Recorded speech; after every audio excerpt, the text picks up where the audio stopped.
Good morning and welcome to today's live stream. Pretty cool that we were looking for something like this right over here, right? We mentioned that multiple times over the weekend, and then we noticed that, what did we do? We went and created a very similar thing. We came down, went up, came back down, went up, came back down, went up.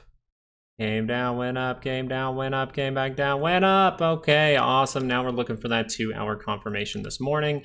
As of right now, the 30-minute did curl up really close to the center line, which shows us, hey, the more likely thing, as we did take back the 5-day moving average yesterday, is to head in the upward direction.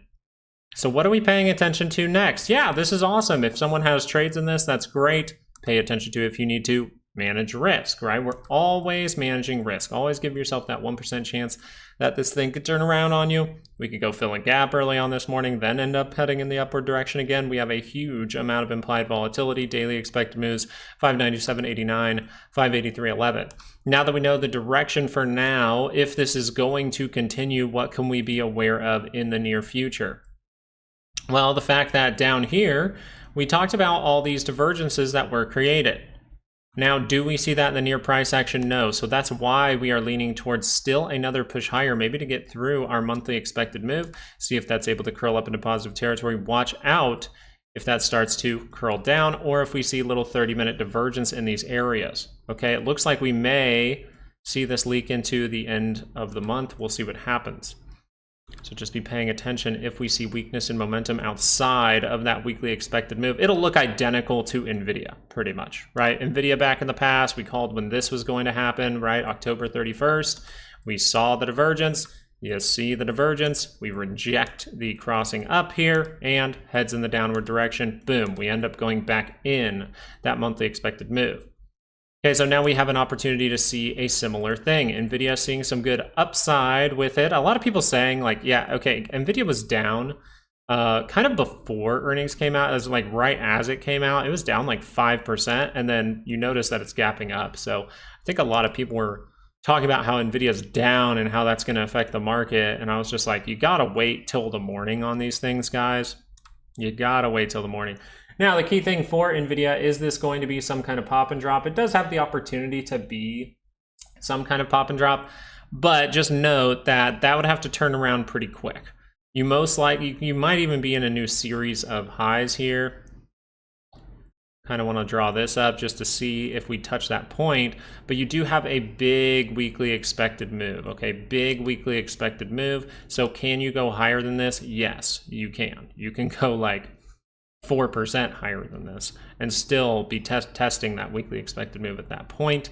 So something you want to see is if that weakness does come in, if this 2-hour crosses, then this might be some kind of trap, and we actually most likely will take out this low and head into a negative trend and start to make that series of lower lows. So a lot different than what you've seen recently. If you start to take this out, we can do something like this. That would be interesting, but that's the only way that we're really going to reverse this down at this moment. This could just continue and we see a new series where this takes some time. We'll look into it as it develops. For the Qs, I want you guys to have those daily expected move. You're noticing that 2-hour at the end of the day was able to curl up. Just always being a little bit careful with that last 2-hour bar. There's not a full 2 hours in it, just so you're aware. And we have some upside move of 513.16 right into some liquidity. We do have a downward expected move of 493.18. Big implied volatility. We've seen weekly ranges this big before when implied volatility is low for the weekly side. Now you're seeing a massive range, so we could see that rip up and rip down. We could see that pop up, pop back down, get into the zone, go right back up to the upside. So we have a lot to pay attention to. Managing risk will be a good thing here.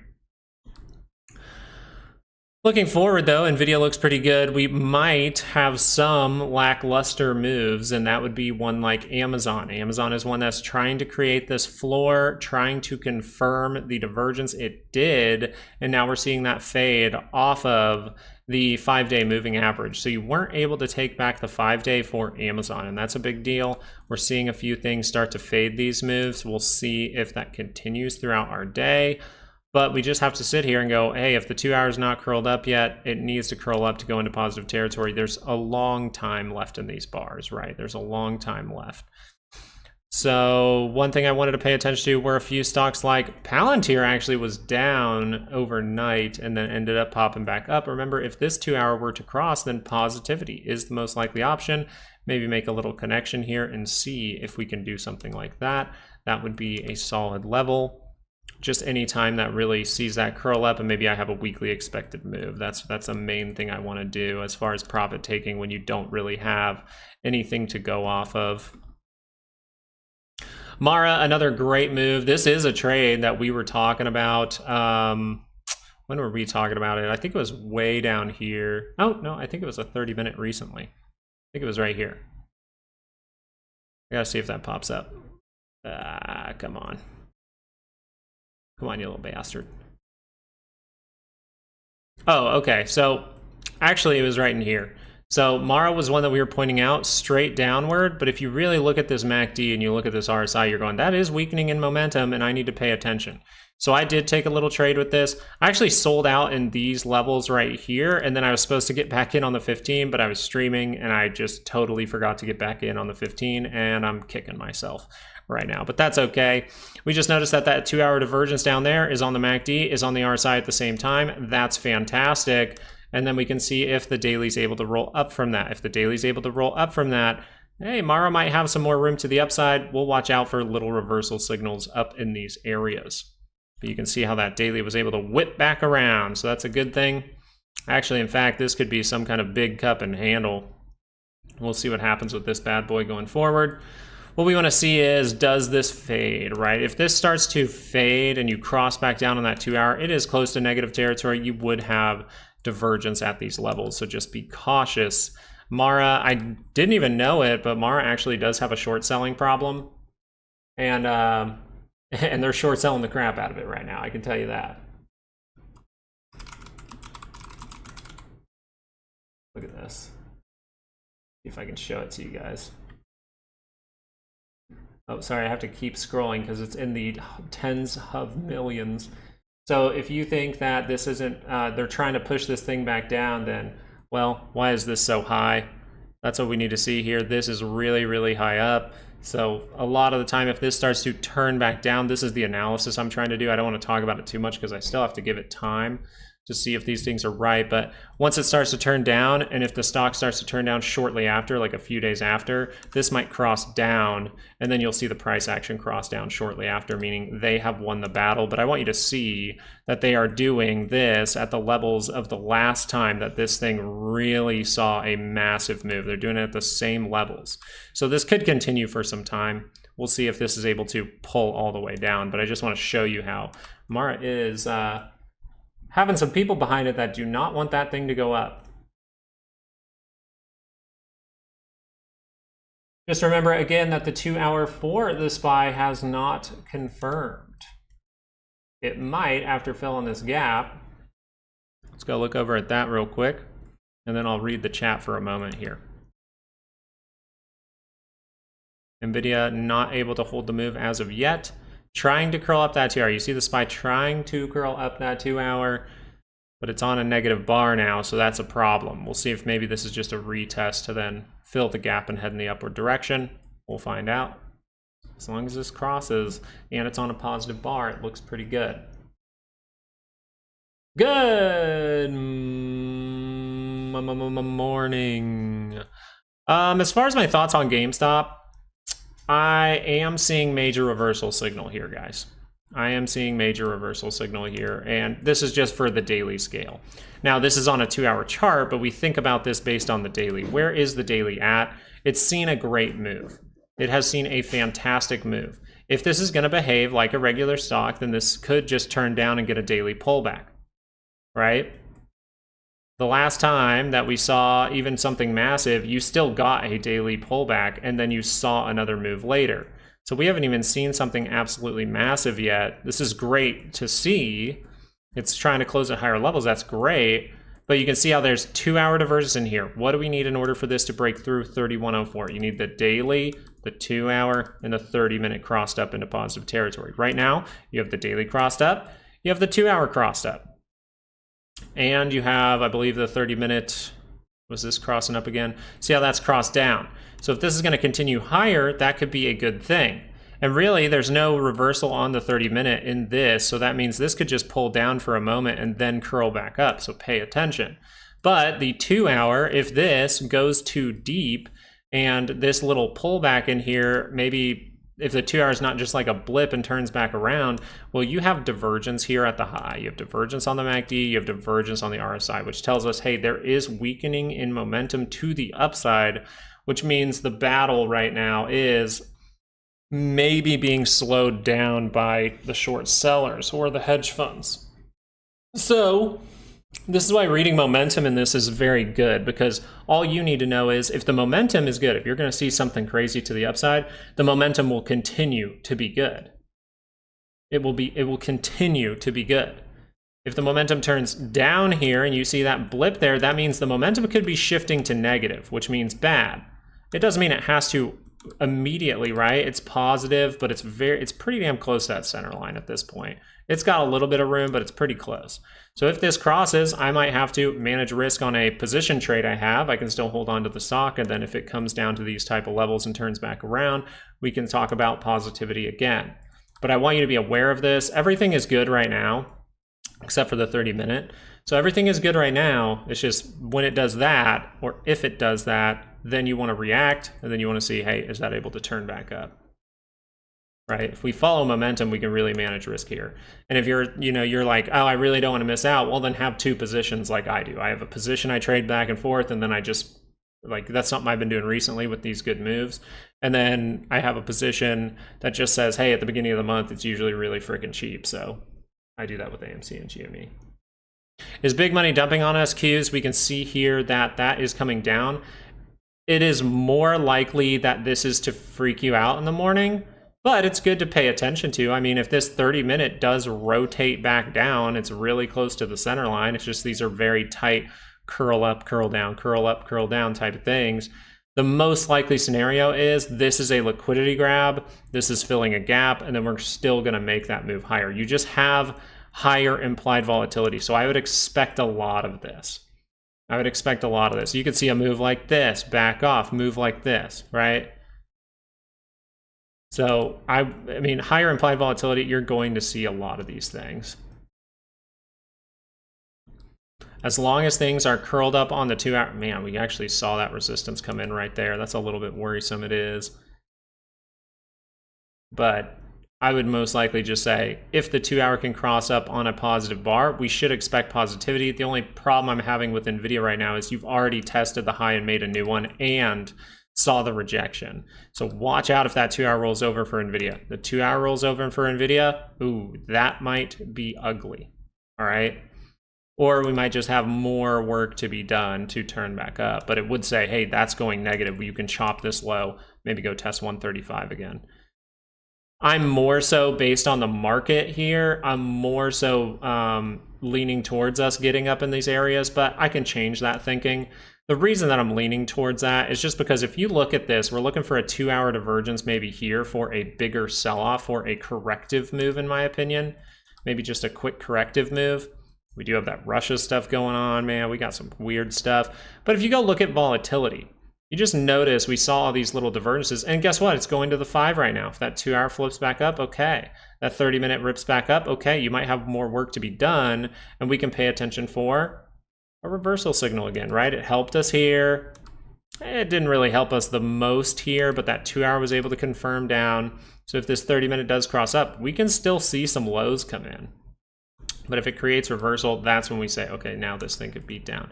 The daily scale for volatility was not able to turn up yet. So if that turns up today, then you might have more of a problem, more of a corrective move right now. There's a lot to pay attention to. There's a lot of things that can happen in a market like this. And right now, something I'm paying attention to, though, is if we're going to go make the divergence on the SPY, and VIX trades more bars, more time trading than regular trading hours. So you'll notice that if this would drop down, we could see that 4 hour get all the way down to 12.12 or something like that and create some kind of divergence down here on the 4 hour. That is something I'm really paying attention to. I'll notify you if any of these things start to come to fruition. tag the 9 on the SPY and you think it looks a little bit controlled, well, we can see if it looks a little controlled. Well, I guess you'd have to go into like a 5-minute or something like that. That's a little bit uncontrolled, right? That's a little bit less controlled, but it could be a liquidity grab. We haven't gotten a 30-minute to curl back down. You really don't want to be worried until this 30-minute curls back down, right? Because we're more likely to see that 2-hour push higher. I'm just being honest. We are more likely to see that. Just because I think it's more likely does not mean, and the reason it's more likely is just because this 30 minutes trying to go positive. So we're very likely, as those are very tight, to turn up that 2-hour and say, we're going to test this level, go make a new one. But the market could need to keep reloading before that happens, right? So we'll pay attention. But I really wouldn't be scared until like, hey, 30-minute drop down. Okay, now we have a daily expected move. Maybe you actually make like an hourly divergence at that point, right? Sometimes you got to blow up the time frame if it starts to get wonky. Okay, that would be the look I'm looking for. If that thing does curl down, it is more likely that we are going to see this get a little bullish, but we'll see. Market will do what market wants to do. Yeah, it's on the 2-hour. The 2-hour is crossed. It was just negative.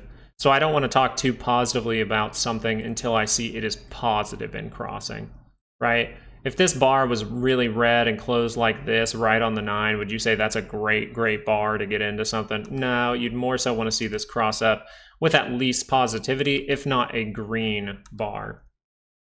Howdy, how's it going? What's happening with MSTR? Let's go look at that. We've been keeping track of this one a little bit. MSTR, first of all, daily scale just ripping and ripping and ripping. So when this does pull back, it can get rough. What are you seeing right now from the 2-hour? Well, let's see. Well, you're seeing one divergence here and slightly down, right? Slightly, oop, I just double clicked on drawing there instead of blowing it up. I just want to show the RSI slightly down. So if this would turn around, that would be more so a 2-hour pullback, if not a daily pullback, because you don't necessarily see big reversal signals from the MACD and RSI at the same time. So this could be some kind of reconnection maybe for the 2-hour with the 5-day moving average. Sorry, blip there. But then see that curl back up, and then that would be more when you pay attention for that daily curl down. You do have weakness in momentum, so you have to be aware if that does curl down on the daily. But it's something that's like, is it really worth to bet against? Well, I would really wait. Since the daily is so high up, we can look for 2-hour divergence. We can look for 30-minute divergence since the 2-hour is so high up. What are you noticing from the 30-minute? Well, we do have one going over here, but is that in the near price action? No. So this could curl down, curl back up, and then give you that signal in the near price action, right? You could get a little one right here, but you're very far away from the center line. You're very far away from the center. That could produce a daily pullback, a 2-hour pullback, but I think you're more likely to see this get really by that center line, curl up into positive territory, right? I think we're going to see one in the near price action. At least on the 30-minute or the 2-hour, I think we'll see one. But you do have the signals that say, hey, a pullback's coming. If that curls over on the daily, you know it's probably a daily pullback. That seems to be it, Kapil.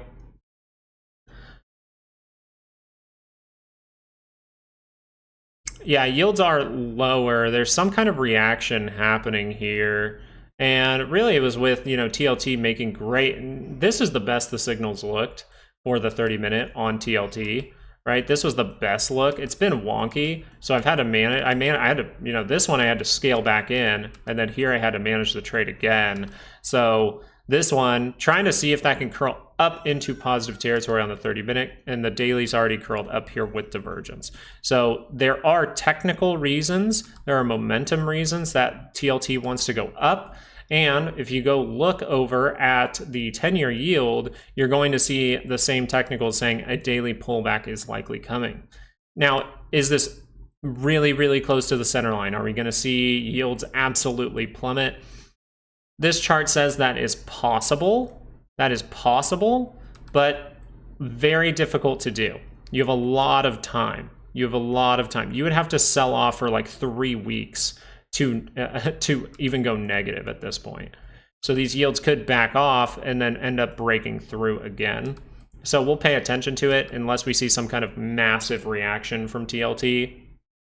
You do have daily divergence, so you can turn around weeklies. That's more how I want to read into it. Why are yields coming down?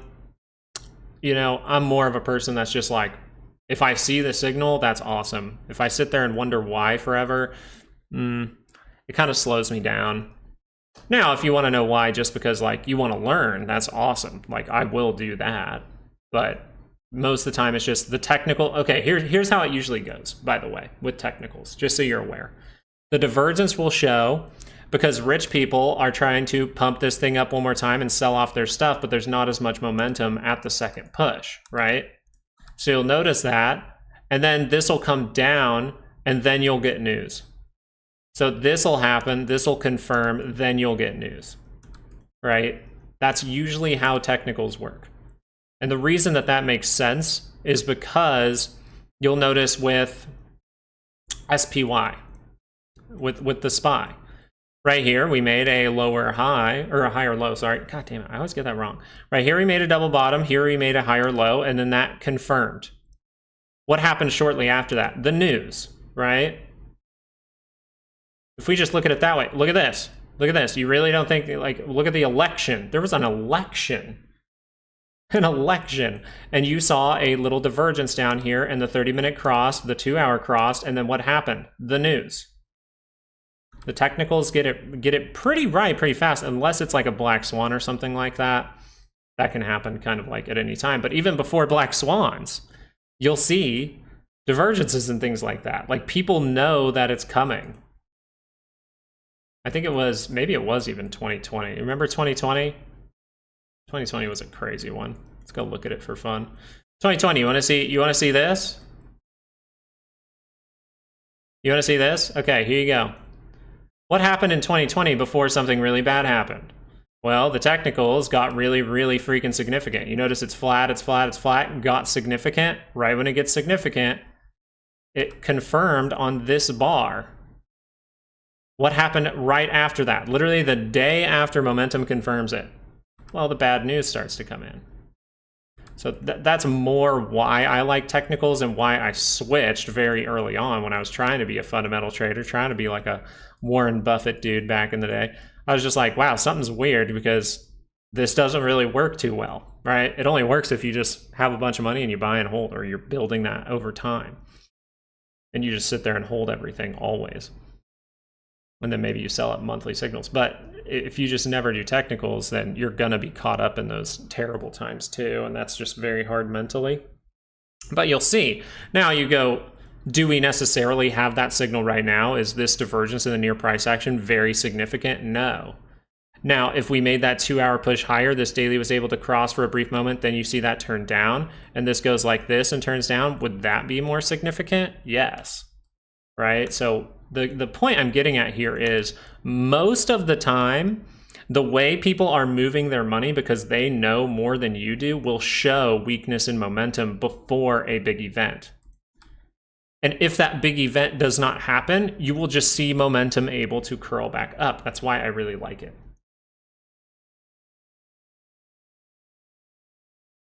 Looking at Google and Amazon, Amazon might be showing something here. I wanted to see, the 30-minute is still curled up, suggesting this could be a double bottom. We see dramatic divergence all the way across. This is where you pay attention to failure. You pay attention to managing risk, because look how flat this looks, right?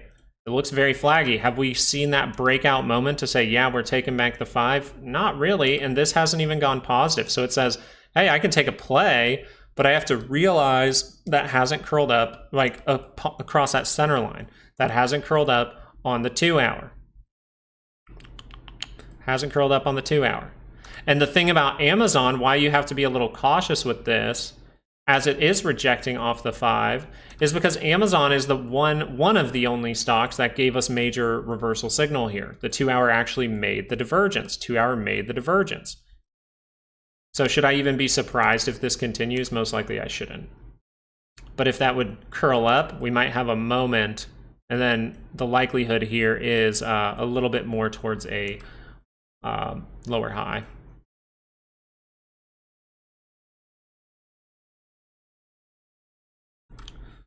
Yeah. So Amazon, still waiting to see on this one, but this is good.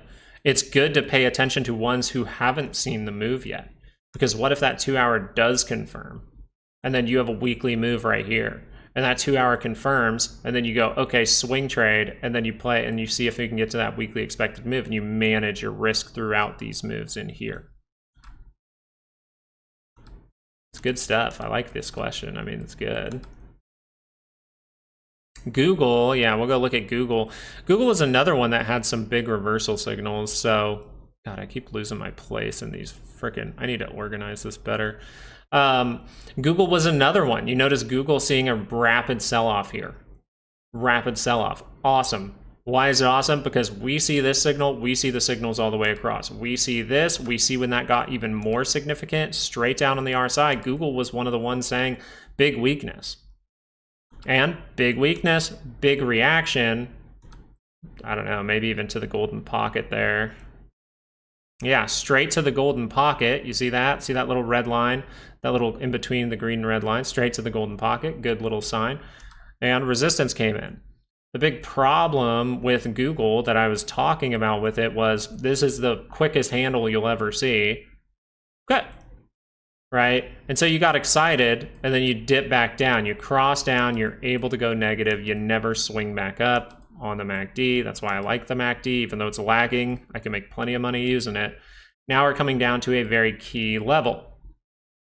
And some people would even maybe say like, hey, anywhere in this gap, you could have made that cup and handle. But what I want to pay attention to is, hey, the 30 minutes really oversold. Is there a reversal signal in sight? Not necessarily. Can I maybe blow up the time frame and then I see it? Now I can. So if that hourly would turn around, it would say, hey, I can maybe take back that 5 and see an uptrend for a little bit. Did the 2 hour confirm back up yet? No, it didn't. Right? So this is one that I more need to go daily. Is that seeing something ugly? And it's starting to get uglier. So the reason that this was bad was 2 hour triple divergence really likes to turn over daily charts that curled over on a positive bar. So you say, not the best curl over. Then we get the reaction. You see that 2 hour or 30 minute drop one more time and you go, okay, this thing's pulling back further. Is the job done is going to be your question, because this is a great level to retest again. Great level to retest again.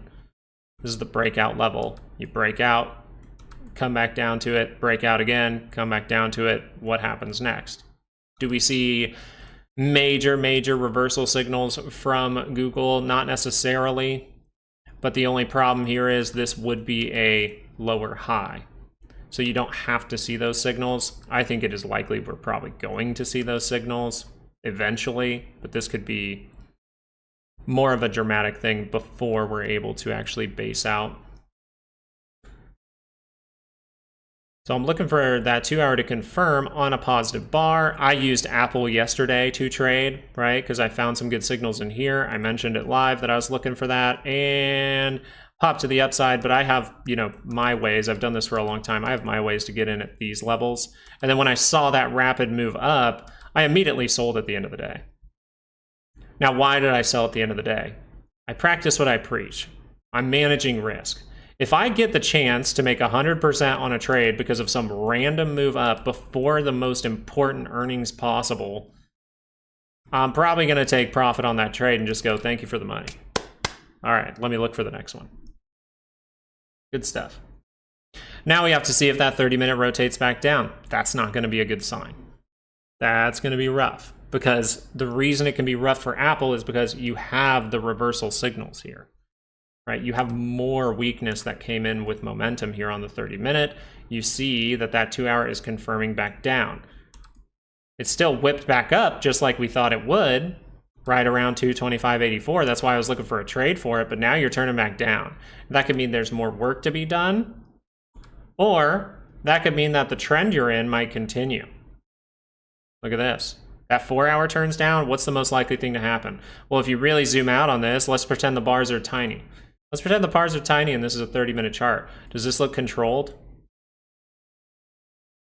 That looks pretty damn controlled. So if that 4 hour is able to cross down and you break through that little zone right there, you might turn down, more of a corrective move, and then you'd watch out for reversal signals. I love to trade Apple. I most likely will look for a trade with Apple if we create these signals. I really like trading Apple. It's my most traded stock by far. So you see, I'm just paying attention. If these things start to form, now my risk is 0 going into today. Awesome. Now I can sit there, wait for things to show, and then be good. See, if I manage risk, I have no stress coming into the morning. I just get to see the craziness with NVIDIA earnings, see what sets up for me after a few days, and then take the next play. Tesla? Yeah, we can go look at Tesla real quick.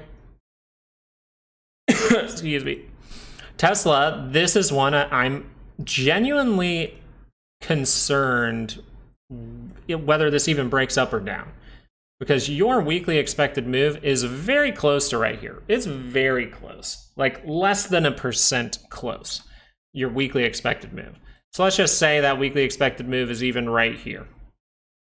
It's not. It's on Patreon if you'd like to get those levels. And we're putting out daily expected moves for tomorrow, for the expiration for tomorrow. So make sure if you want to join the Patreon and get some daily levels, if you have some trades that you're taking into tomorrow and tomorrow's your expiration, having daily expected moves can really help you out.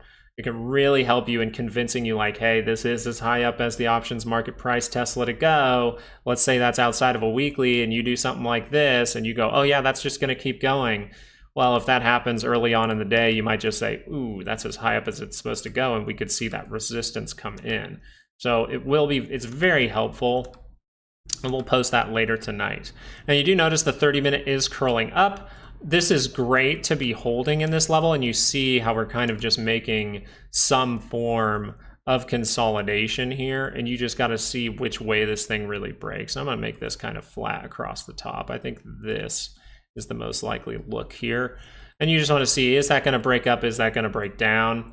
If it breaks up or breaks down, is this going to be like a massive measured move here?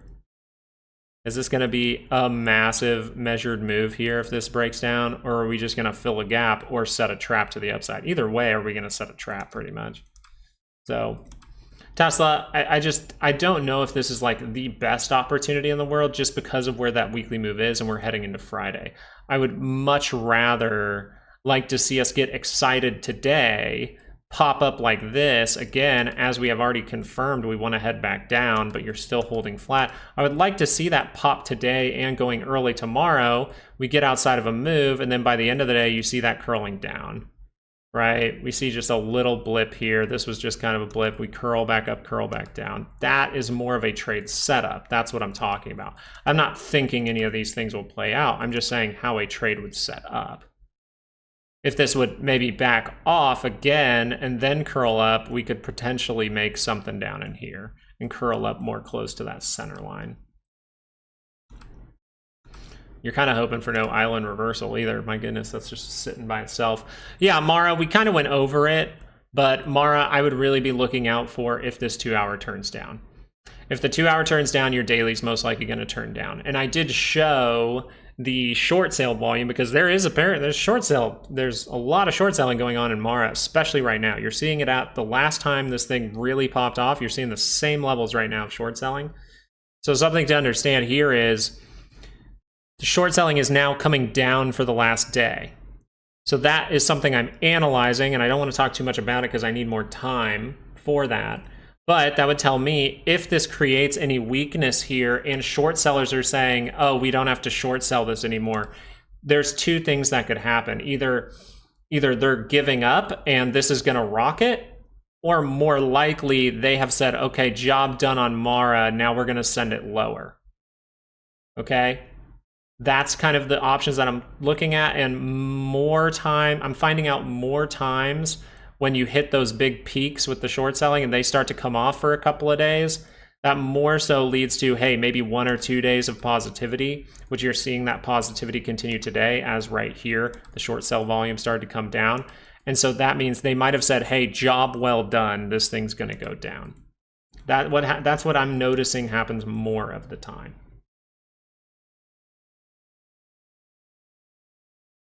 Thank you. Sorry, I came in late. No, it's okay, Soroki. I'm okay with going over it again, just briefly. AMC and GME, you're seeing similar things. So AMC, the main thing to pay attention to is if the daily confirms down, that's most likely not a good sign. The only reversal signal you could create here, if this, and you guys remember, I'm really thinking 2025. for AMC and GME. I am. I'm still playing it sometimes, but more so thinking, hey, if this curls down like this and goes like this, I actually posted this to Twitter, we could see a good reversal signal, right? If we see a good reversal signal and we actually cut this low, take some stops out maybe, we see this curl down and then curl back up on that MACD, that could actually be a sign that momentum is dying out to the downside. And this would be right when Trump starts to, really Trump's on the horizon. So if we start to build up before that and then we go into January looking like this, it would be a great sign. It would be a great reversal signal, and then we have to see if that good news comes and if the price action follows. NVIDIA should plan their funeral. Most likely, yeah. I don't think NVIDIA ends well. I don't think it's a bad company. I just think that there's a lot of fake things happening in it. Just like there's a lot of fake things happening in AMC and GME. GME, same kind of story, but that daily might just be a pullback. Okay, that's why I keep saying I really like this level of 2350. I really like that level. If we can go down into there, maybe cut it a little bit, just anywhere in this little block, I really like. And if we would curl down, the reason I'm talking about it curling down, you have 2-hour divergence. It's super big too, right? And if you're a trader and you're, afraid of missing out on something, well, sometimes I've hedged. I've hedged before. I don't necessarily want to bet against GME. That's not really what I'm standing for with GME or anything like that. But it's like, hey, if they're going to short sell it and make money and push this thing down, why don't I do the same? You know what I mean? I can hedge for a little bit. So that's what I see here. That 2-hour crosses down, not a good sign for GameStop. And we're heading into Friday, right? Every Friday, this thing likes to usually close at lower levels. That's why last week was awesome, because it was more difficult. But for AMC, you noticed last week, remember what happened? From Wednesday all the way till Friday, you headed way down and you closed below 450. Max pain. Now you're starting to see resistance at 450. We'll see. 2 hours still turned up here for GME. 2 hours still turned up in other places as well. Google is seeing a rapid move down. Let's go check on this guy real quick. Let me go look over if this thing can catch some love soon. Oh, I'm on my wrong charts, that's why. Let me switch real quick. Google. Google, now's where you might bounce. Right now. Great move, great continuation. Not the best, not the best setup in the world, right? For some kind of swing to the downside. Downside swings are harder. Upside swings are much easier. But you're at a point now where you could catch some support. Literally right now. So if you don't catch support here, it can get real freaking ugly real fast. So you would hope to remain in this area and then catch some support for Google. NVIDIA is starting to cross back down, not able to even confirm up the 30-minute at that point. Very, very good. All right. If that goes negative, not going to be a good sign. Let's see if volatility will give us a hint throughout the day. Volatility trying to curl up on the 30-minute. Something we can still pay attention to is a divergence in the near price action. This could not make that divergence. If this actually does this by the end of the day, the daily will be turning up for volatility, and I would start to be a little bit cautious. But if this is going to curl up for a little bit here and then turn right back down, we see these big spikes all the time. If that would happen, well, watch out, because you might actually have yourself a bottom for the SPY. Short-term bottom is what I would say. It just means to me we could dip down one more time. Maybe we see an hourly divergence or something, but I'm more leaning towards still upside. I don't see the big reversals on the indices. We're just seeing some downward moves. We have big implied volatility, so be ready for it. Sorry that video last night. I had to make just a very quick one. Wanted to get you guys the daily expected moves. Baby mama, she feeling a little sick. She had to hang with the baby all day. Haven't lost the 5 yet here, by the way. Yeah, she was not feeling well. And then I wasn't feeling well at night, so something, I don't know if we just caught a bug for a quick sec, but So thank you guys for still watching that video. Make sure to get you guys those daily expected moves, but had to help mama out. And then I started to feel a little under the weather. So today I'm feeling good though. How about you guys? Everyone feeling good out there?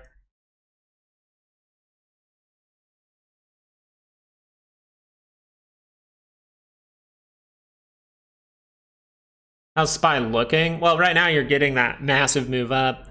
Maybe they'll get some fear in this thing by shooting it back down, but you could just have a quick little gap fill. Right, a lot of gaps. People will say this probably all the time. You've probably heard YouTubers say, like, what is it? Gap fill and go. People will say gap and go, gap and crap, you know, all those kinds of things. Well, how do you know when this thing's actually crapping for a little bit? Well, it's if this 30-minute rotates back down. If that 30-minute doesn't rotate back down, you're not crapping. You're not allowed to use the toilet if this thing isn't turning down on the 30-minute.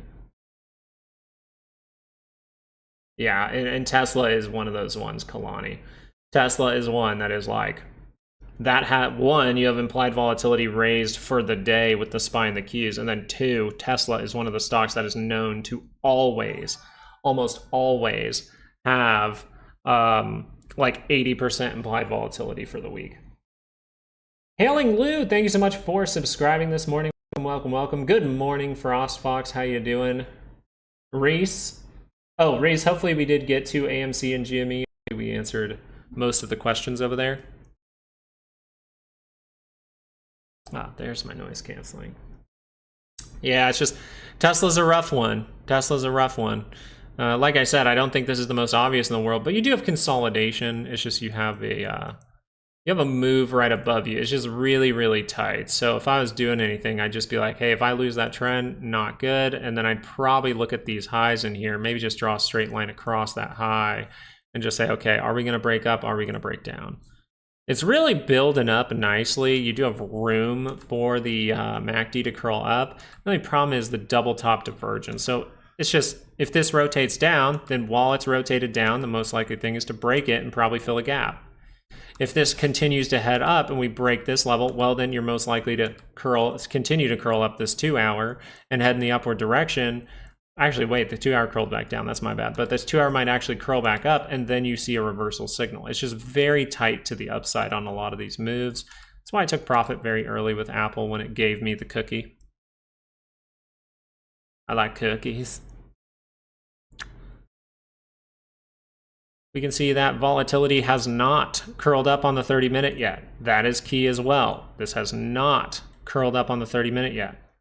If that curls up and remains curled up, right, we could test this high, go make a new one, and the SPY will most likely drop down to a daily expected move. But the SPY is curled up right now and holding the 5. So with how it looks right now, volatility hasn't curled up, the SPY has. So volatility, if it just rejects, then this most likely does play out. Yeah, SPY, very obvious double bottom too. Right out of daily expected move when this did happen, so that's fantastic. And then what do? You reach back into the zone for those buyers, you carve out the higher low. And if you really look at the 5-minute here, it's kind of cool. Because you did get that curl down, but it remained controlled, right? We were talking about this getting up to, what was it, 588.50. We get a little bit past that, 88.80. And pretty cool. That's why I don't show the shorter time frames a lot, but I do look at them on my other screen. I can do them. It's just I'm someone who's very honest with himself and like, hey, you know, I don't want to be a day trader. It's too much stress. And two, am I the best at it? No, I'm much better at the position style stuff. So what I notice here is it's rather controlled. And even if you just draw your line like this, look how controlled that is. So when that crossed back up, I said, ooh, that's probably going to try to take back the 5. Right? We did not go negative. I don't even think we curled back down. We might have curled back down on a 15, but really like it. Now, on the 5-minute even, do you see reversal? So not necessarily. The more likely thing if this is going to be some kind of trap up here is you go make a double top or something up here on the short time frames. We just want to see 30-minute remains positive. It's all good. You're just retesting the 5 again.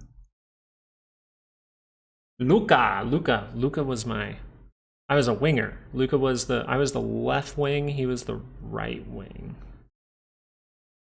So we had Luke and Luca as our wingers. PCC stay low this all week without put interest.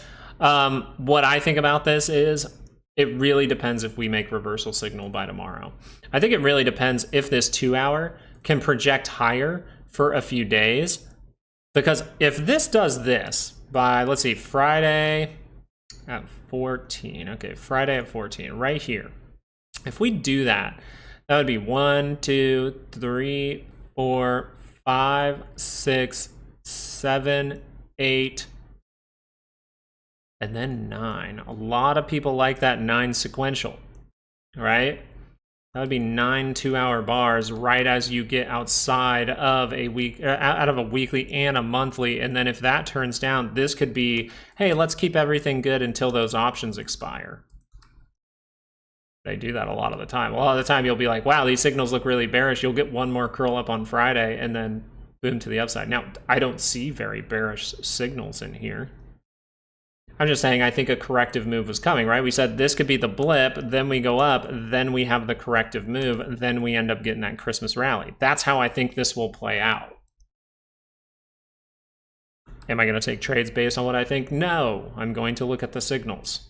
If this curls down on a 30-minute, then something different is going on here. Maybe that sets up. So I don't see those major reversal signals. So PCC being low could remain that way, and then you have Friday expiration, then next week you just see some kind of rip down, and they'll say something with Russia, something with this. There's always a reason that comes out afterwards. But we want to see if we get a hint before all of that happens. So what would be the hint before all of that happens? Well, if we get really bullish here. If things get really bullish, and we see this 30-minute make this move up, and then it comes back down, and then it moves back up, and then early on next week we see that, well, then you have 30-minute and 2 hour at the same time. That's what I'm going to be looking for. Very, very intently going to be looking for that, because that would be when I take a good play. Oxy, let's go check on our boy Oxy. I haven't looked at this in a couple of days. It still looks like a fantastic trade setup, by the way. And so I want to see, because this is daily divergence, I want to see if that weekly's close. There you go. Weekly might curl up here. We could have a test of 59 or 64 coming. Or, sorry, 59 or 61. Right in that little zone. And if you wanted to, you're like, hey, this is a major downtrend. You probably could take this. You probably could go like that. You probably could go like this and say, hey, right in here, that golden pocket, maybe up towards 63. But it's more so just, do I see good signals right now? And then, you know, make a weekly expected move for this next week. Oxy, since Warren Buffett's behind it, it might be a good one to make weekly expected moves for, actually. That might be one worth adding. We need to sub out AMD, I think. Yeah, we talked about MSTR pretty early on, I want to say. I want to say it was pretty early on. You go back to that part. But I really wanted to just show Oxy. Okay, awesome. We're seeing these lows. We're seeing the higher low come in here without that wick if we delete that out. But you're just noticing it looks good and it's about to go positive. So this is one that has the golden setup. The course, right? This is what you learn in the course, and it's all right here. Sure, management of the trade came in, but that 2 hours whipping back up, right? So you should be a little bit wonky here, but it's there. And really, I just like to be confident. If there's golden setup, I like to be confident in it. If I'm not seeing something really bad happen, I'm just chilling. I love this look. I think the weekly will turn up from it. So as far as it goes, it looks like this thing could turn up for a couple of months. Now, does that mean it's all going to be sunshine and rainbows and go straight up? No, this could go here, pull back, go here, pull back, go here, and then we see something more dramatic. This could fail right now, right? You want to be open to multiple scenarios with it, but just be like, hey, I'm seeing some upside. If we can continue and go positive, curl up the weekly chart, then this thing looks good for a few weeks. Solid. Ooh, IWM really liking those yields coming down a little bit. Oh, wait, that's daily. 2 hour for IWM curling up pretty good here, but you notice the problem. All right, because IWM, we do, if you ask about it, we'll give you the IWM weekly expected moves, but you get them right away on Patreon.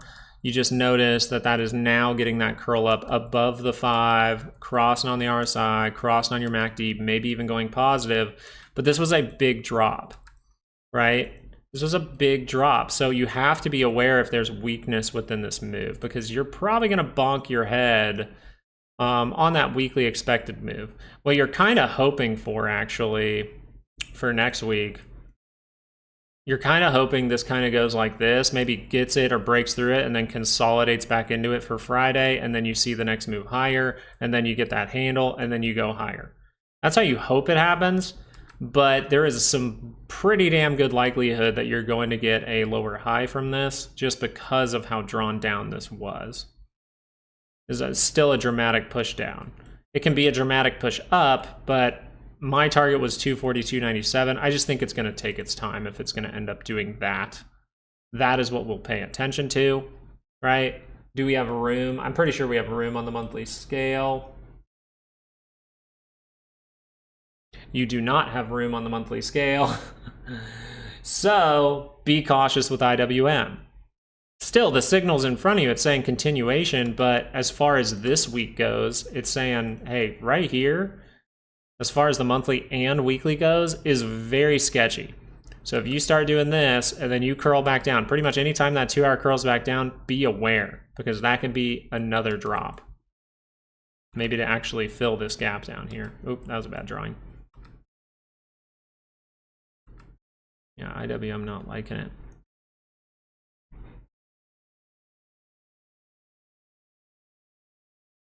RS still running pretty good there. DJT, that confirms down on the 2 hour, then you would say, hey, that is backing off for some time. See if it creates 30 minutes or something like that. AMD still backing off. That's why I hate AMD. I just don't think it behaves very well. It does at times, but most of the time it's not. NVIDIA trying to drop down, crosses down on the 2 hour. Watch out. All right, and now I'm going to leave you guys on the SPY for just a moment here. Paying attention to the 30-minute, making sure that can remain positive. And I'm going to look for some stuff here. Notice Google, by the way. Remember Google? We just stated, hey, this is where it should bounce from. I love options data because we bounce from that level. So that's what I'm talking about. It's like as you hit that move, it's just good, especially if your expiration isn't too far away. Even if it's only a week or 2 weeks away, it's still good to be like, hey, I'm maybe going to experience a bounce here. Some kind of consolidation for some time that can really make you lose a little bit of money there in the near term. So you could always say, hey, just in case, this was a great move. That was great. Awesome. I'm at a weekly expected move. Sick. Bounce. We'll see. It can always continue to go down. But it's just, that's something I'm very diligent of, is like, if the options market's pricing it in, and we're seeing some support there, yeah, I'm not going to try to make $1 million out of something that's already printed very well if I was in it. Not in it, though. All right, let me look around here at some stiff. 30-minute not curled down for AMC. 30-minute is still curled down for GME. Palantir trying to get that next move up with that 2 hour cross up for Palantir would be a good thing. Gold, I know someone was asking about gold. Gold saw a major rip down, if you don't recall, last week or for a little while. That came outside of a weekly. It was outside of a monthly. Gold, if we're really paying attention to it, what did it make at the lows? It made a divergence at the lows. You had a divergence for GLD that confirmed at 237.94, and it never crossed back down on the MACD, and then you saw a big gap up above the 5, and now you're seeing something crazy for this week. Now, what is gold saying right now? Well, it has a bunch of little flat divergences, so a pullback may come. A pullback may come, it may not. The 2 hours curled up into positive territory, getting overbought. The daily has not confirmed up yet. It would be nice to reload here. It would be very nice to reload here. But if that 2 hour crosses, you can see some major weakness come in for gold, just so you're aware, GLD. You're still too close to the center line. So if that 2 hour would cross down, which you do have flat 30-minute divergences suggesting that's possible, just watch out. Gold could be in a bigger pullback. If not, take out the previous low and go make a new one, which would be really, really, I think that might be unlikely, but I think that I wouldn't pray that it's unlikely to go see a new low for gold. You look at GLD, just to prove it to you real quick, 30-minute down here. Oh, that's a drawing. 30-minute down here, you're just noticing a lot of divergence right here, a lot of it, right? So right here, and I actually did have a play on gold going into the beginning of the week, and I saw that gap up, and I took profit because that was already towards the weekly expected move. It ran, but I was looking at other things. I was trying to mitigate risk before NVIDIA earnings. But you notice that divergence confirmed right here, but it never curled back down on the 30-minute, which is great. And then you see the good move up. So I was willing to hold this. I really thought with that monthly expected move, we were gonna see a reaction. We did. Good little play. I sold it right away though. We were right out of weekly. I wouldn't bank on this seeing something crazy. Great snapback though. And now you're seeing, okay, well, the 30-minute, we're very flat up here on the MACD. We're very flat on the RSI. So that tells me, uh-oh, we could experience some kind of pullback. Can that get ugly? Yes, it can because of where that 2 hour is. It's really close to the center line. So you can end up down here. I think that's less likely. I think you're more so like weekly range, use that as support, and then end up going up again. This could turn down briefly and then turn up and able to go positive. Yeah, good stuff for gold though. A lot of gaps, so a gap fill towards 241.04, which happens to be one of the levels I pay attention to. Like, I think the move up is coming, I just don't really trust the move up.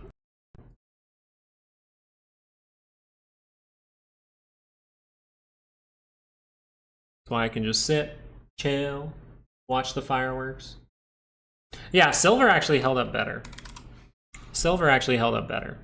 So silver, once again, you're seeing on the 30-minute, what actually happened here? Well, the problem with silver in this trade is you see great divergences, right? And that's a problem because right here you turned down. But silver overall held up better than gold. So pretty good support level here. So you do have the divergences, it's just they curled down. So if you were managing risk, you're like, this ain't gonna, and then you saw that gap up. So the only thing that maybe kept you in this is the fact that gold didn't cross back down, but at that point you'd be like, hey, this is a little risky. Notice that the 2 hour looks very similar, rejection divergence down there, so nothing really there, but you do have the divergence across the way on the 2 hour, very flat in this, very flat from here. Okay, we end up seeing that move up, retest the 5. If we curl below that 5 and cross over on this MACD, is that a good thing? No, we can take out this logo, make a new one. Then we'd watch for the opportunity again. So it's kind of like, has the daily curled up? No. So should this really be a prolonged trend just yet? Probably not. Now you can see the 30-minute is very close to that center line, so maybe the next move is coming, and maybe that 30-minute crosses up, and that's what crosses up the daily scale. This is not a bad thing, by the way. To make some kind of, even say, handle or some kind of consolidation right here is not bad. You have very obvious gap. You have very obvious support in that block right where you're at. And so it would make sense if you reload, turn back up, right? And then you can see that series of higher highs and higher lows. Celebrate my daughter's 7th birthday. She asked for an MSTR crash, so I got it for her birthday. Is MSTR really turning down now? Let's check on that bad boy again. We checked on that this morning, just stating that the 2 hour is showing divergence, okay? So if I see that and I see a daily that looks like this, I'm going, yeah, am I gonna go long on this thing? No, the opportunity will show itself later. If that 2 hour is able to go negative, right now it could be a 30-minute or a 2 hour pullback, right? We talked about this early on. But if that daily crosses, then you could see something more like this down to 230 before you're able to catch some ground. This is a major move up, so you want to pay attention if the daily crosses to these little blocks. There's just a little block in here, a little block in here. And I'm thinking more so paying attention to this one or in this little area here would be good. If we're going to see the daily cross, that is.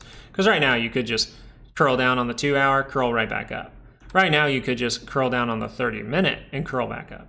You don't have those divergences in the near price action, which means we could just reconnect with that 5, base out, turn back up, and then this is the real turnaround. Maybe that's something I'll look out for. I actually like this one. If it can create all that, I really like that. And yeah, I'll give you a second opinion real quick. Nucor. So Nucor, great little 30-minute divergence. Very good little divergence there, Max Effort. You point out some good ones. Very good because very tapered off, right? We can see that direction. We can see how that tapered again. We can see how that tapered again. Very, very good. You see that 30-minute curl up. Awesome. 2 hour. Has the 2 hour curled up first?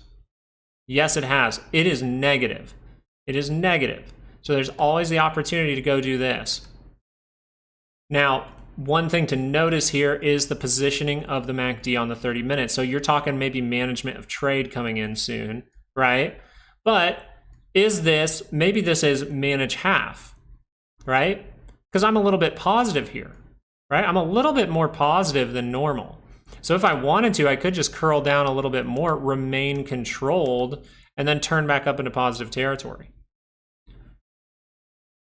So it's almost like, do I fully want to get out of this? Well, first of all, it's not even crossing over. And you're reconnecting with the 5 to a T. So it hasn't crossed over, so you don't have to do that conversation. It's good to have that conversation with yourself, you know, pretty much at all times, or at least have a plan of what's going to happen. You could say, hey, this is a great move. If that 30-minute crosses briefly, I might be out. And then if that crosses back up, I'll be right back in. And then I know that the signal is now good for the 2 hour. But I would say this, if this doesn't cross and the 2 hour goes up, then more likely you're going to see more upside. Where could that go to? Because you do see that the positioning on the 2 hour is low. This is a dramatic move down. So where could that head to? Well, I want to pay attention to points where resistance came in, right? You notice we're above this. That's good. We're above all this. That's pretty good. So where would I pay attention to next? Do I have any gaps? Oh, there's a gap right there. Does that match up with some good resistance? It does. That resistance comes in right here. So if all this is able to happen, that'd be a good thing. And then you have to say, okay, if that daily curls up though, we might get pretty positive. So if we would get all the way to that gap, we're most likely curling up that daily MACD, and you see some positivity if you can take back that 200. So what's the other area I want to pay attention to if we're not going to curl up the daily chart? Well, what area showed itself as very important? Look at this gap right here. All right, always just look for the gaps, right? Look for those gaps first. That's very good practice, because what you want to do is look at the gap and see if something makes sense across from it. And you can even do this. You can draw a little line. I can take that gap somewhere around that gap, right? I can draw a line, maybe not have it be that thick. And we can notice what? Well, we gapped below that in the past. Yeah, wick up, but we gapped below that in the past. When we got towards it, we saw resistance, right? And then we sold off again, so sell off when we lose that level. We came up, we saw it as resistance, and then we consolidated to head higher. What happened when we got above it? Oh, we gapped down below it. So we saw weakness right when we got above it, and we gapped. So that's telling me this level is probably important, 153.56. So if that 2 hour or 30 minutes going to continue up, that might be where you get the 30-minute pullback to actually head higher. That could be where the 2 hour, though, rotates back down into negative territory. Okay? So if the 2 hour rotates down right here, like actually crosses down, like you see a good move and then that crosses down, it will still be close to the center line. It will still be close to the center line. So that means I need to pay attention to, hey, if this could get ugly, this could test the low and go make a new one. It's really close to the center line. But if this would turn down like this and give us a signal like this, you see that one? That's 2 hour divergence. Then you say, okay, we're going to curl up that daily scale. Do you see how I just thought through the entire thing really, really quickly?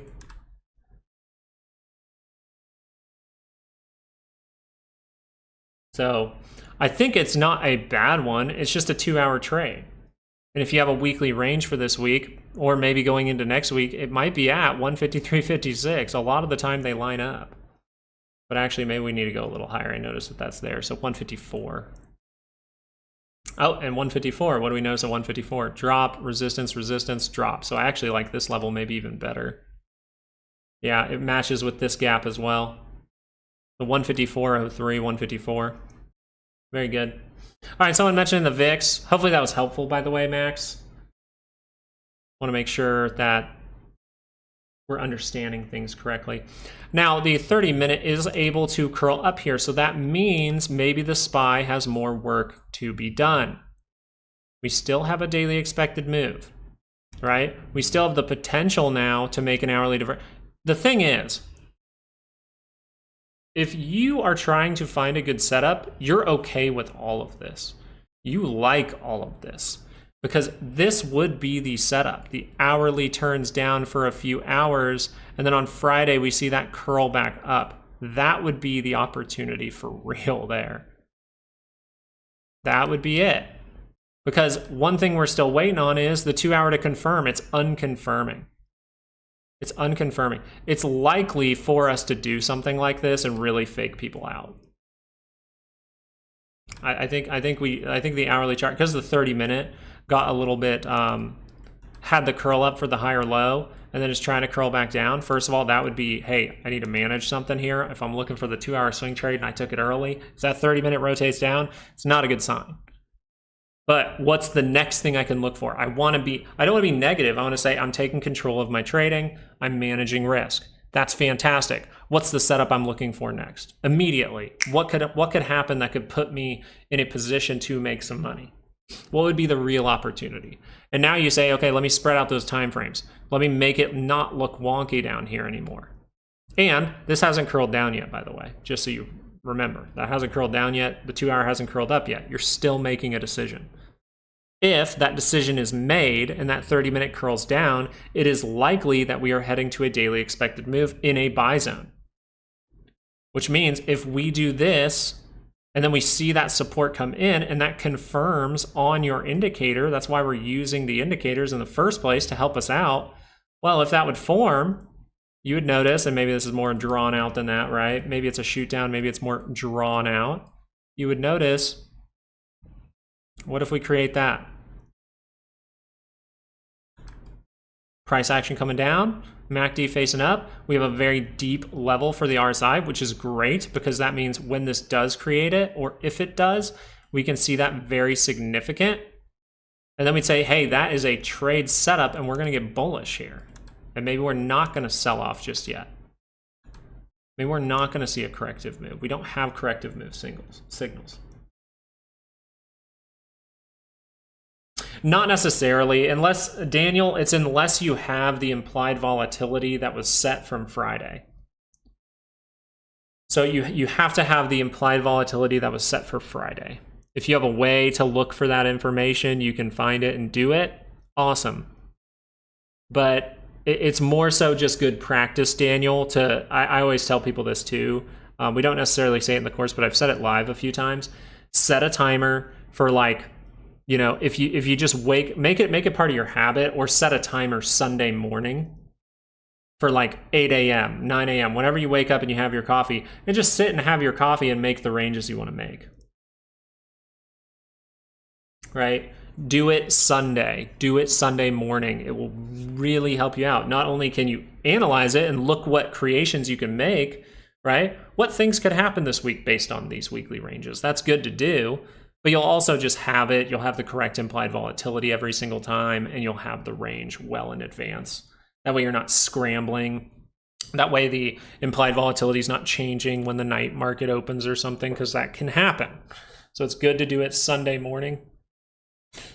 Like, worst case, I think I do it my time, Sunday at like 4 p.m., like right before things start to open up. But yeah, great question. Unless you have the implied volatility for the previous Friday, you can't necessarily do it. Yeah, and help yourself create the habit. Go on your phone right now. Set an alarm for Sunday at whatever time you normally wake up and get moving around and have your coffee. And then just sit in front of your computer and have that alert go off and say, make weekly ranges. And you can even make it, you can update it and make a checklist. Have you used Google Keeps? Have you used Google Keeps? Because Google Keeps is nice. It just keeps you a little organized. And so you can say make weekly ranges, and then you can put the list of like what stocks you wanted to make the range for. And you can just update that throughout the week and say, hey, I want to range for this one. I want to range for this one. I want to range for this one. Very good. Yeah, things are starting to pull down. And the hourly actually crossed here for NVIDIA. So that's not a good sign. But there's always a but, I swear. Everyone's got one or something. The hourly here. What if we said, oh no, everyone thinks this is bearish now? What if that happened? Would NVIDIA have an opportunity in it? Maybe. It might. That'd be a good little sign. What if that doesn't happen? Ooh, then this could get pretty ugly, right? You have, well, I guess you technically have a high here, but a low, low, low, low, higher low. If you come down and make that lower low and it's really deep, maybe you don't even create divergence here or anything. If that's really deep, then you're more likely to make that series of lower highs from this area. This wick kind of ruins that a little bit. But also we can see, if this just curls right back up, like if that 30-minute is by the center line, let's see. All right, so now we got to pay attention to the other thing. 30 minutes still close to the center line, so we're going to pay attention to the other thing. What's the other thing? Well, this line, very important, right? We get excited, ooh, we need to dip down. 30-minute crosses, never crossed back up. So now you're looking, can that 30-minute cross up, and then can we see that positivity continue with some kind of structure? Right, there's a way up, there's a way down. Get good at looking at both sides. No, really, yeah, just download. It's totally free. Google Keeps. Just type Google Keeps on the App Store, or you can get it on your computer. It's very, very good. And then just hit list. Yeah, Icy Man, pay attention to both sides here. I hope that was helpful. Now you can kind of get an awareness of both sides. Obviously, always manage risk throughout, because this 30-minute could remain controlled, right? Curl back up, do something like this, and then end up falling off. So just make sure you're managing risk. I will always tell people, just because, right, this channel is about learning and getting help from someone who's traded for a long time. From my experience, my trading got infinitely better. And the way to look at it is, my trading got infinitely better because I stopped taking these bigger losses.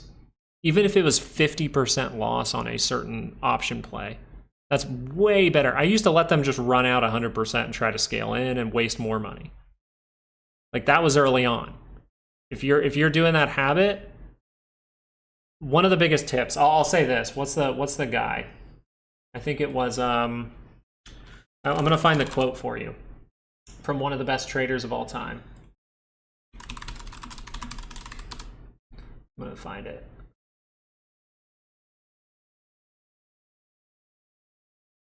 Let me see if I can find it real quick. Can't remember his name, so I gotta like type in the quote.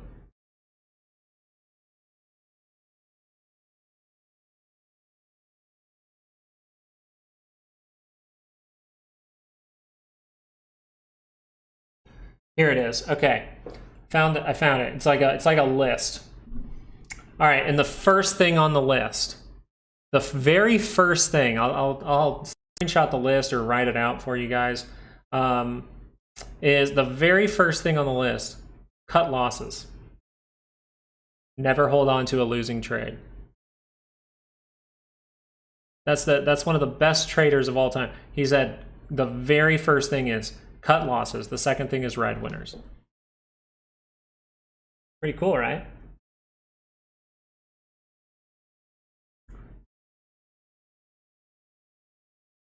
How long did it take? It takes a long time. It takes a long time. The troublesome thing for me, Jewel, was I didn't have someone talking to me, at least in the way that I think I'm talking to you guys, right? Just truly telling you, hey, this is a problem, like admitting this is a problem I ran into. Translation, diamond hands. He says the opposite of diamond hands. Now, he's talking about with trades, like option trading, I think, right? He's talking about option trading. Very different from investing or taking a 12-month trade or 6-month trade. Very different. Scaling in at a low, making a triple divergence on the daily, scaling in again for an investment that's about to curl up on a monthly. That's a lot different than saying, oh, my 2-hour play that should play out over the next few days, the 30-minute just rolled over in negative territory. You don't have as much time. But yeah, so it took me a while because I didn't necessarily, I would say I didn't learn from the best, in my opinion. I learned from people who I think were decent, but they don't go into it. They don't admit that they have losses, a lot of the people I learned from. And a lot of the things in their courses, I think I pulled away, you know, out of 2 or 3 courses that paid thousands of dollars for, because I got in that little trap as well early on. I started to realize I could pull bits and pieces from it and learn on my own and put together my own thinking, right? How to determine losers? Well, that's why I came up with the momentum method, right? The method of managing risk through the momentum signals on the shorter time frame from the time frame you're taking. So it's like this. If I have a daily time frame curl up, let's find a time where it failed. Let's find a time where it failed. Right here. Let's just go way down, all right? And I'll tell you, it's right here. Let's say right here.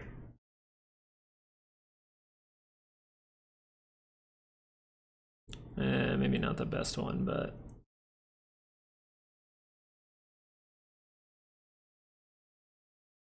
yeah, it might work. The 2-hour might have went positive here too much, but I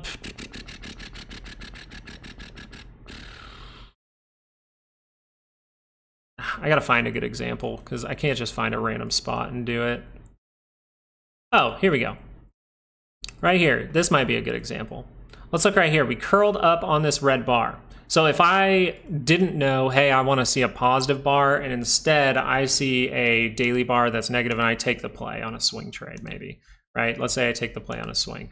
Well, I can immediately just go, okay, well, let me manage risk in this, right? I can look back, I can go manage risk, I can say, hey, let me, just in case this gets ugly, manage risk.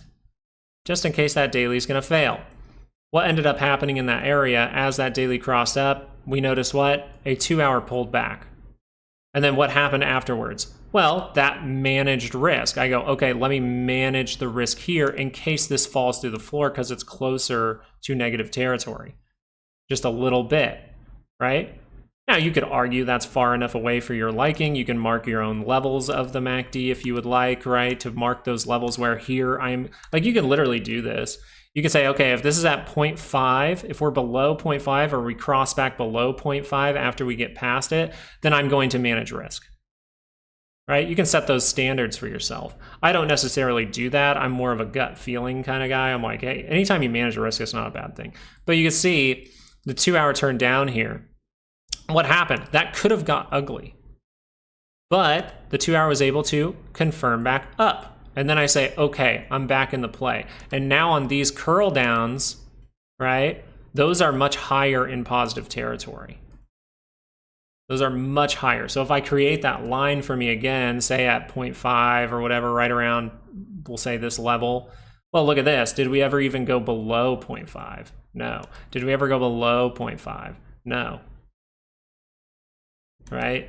If you set that standard for yourself, and 0.5 is a good level, by the way, if you set that standard for yourself and you really focus on this, like managing risk, studying and making a strategy around managing risk is, I think, just as important. I think it's just as important as actually like formulating your trading strategy itself. Who's the quote from? Well, I know Figuring Out Money posted it. And I do like that guy's channel. He's the one who, I don't know, it was someone before him got me into weekly ranges, and then he's more the day trading, I think, side. And that's why I don't watch his videos anymore, Figuring Out Money. But I think he's a good channel. I would not say he isn't. I actually respect a lot of the things he talks about. And we kind of see things eye to eye now, maybe because I did watch him back in the day. But he got me really into weekly ranges. That was the main thing that he described, and then that's when I started to figure out, hey, how do I calculate this? How do I do this? How do I do that? Very, very good. So, but it was him. It was Ed something.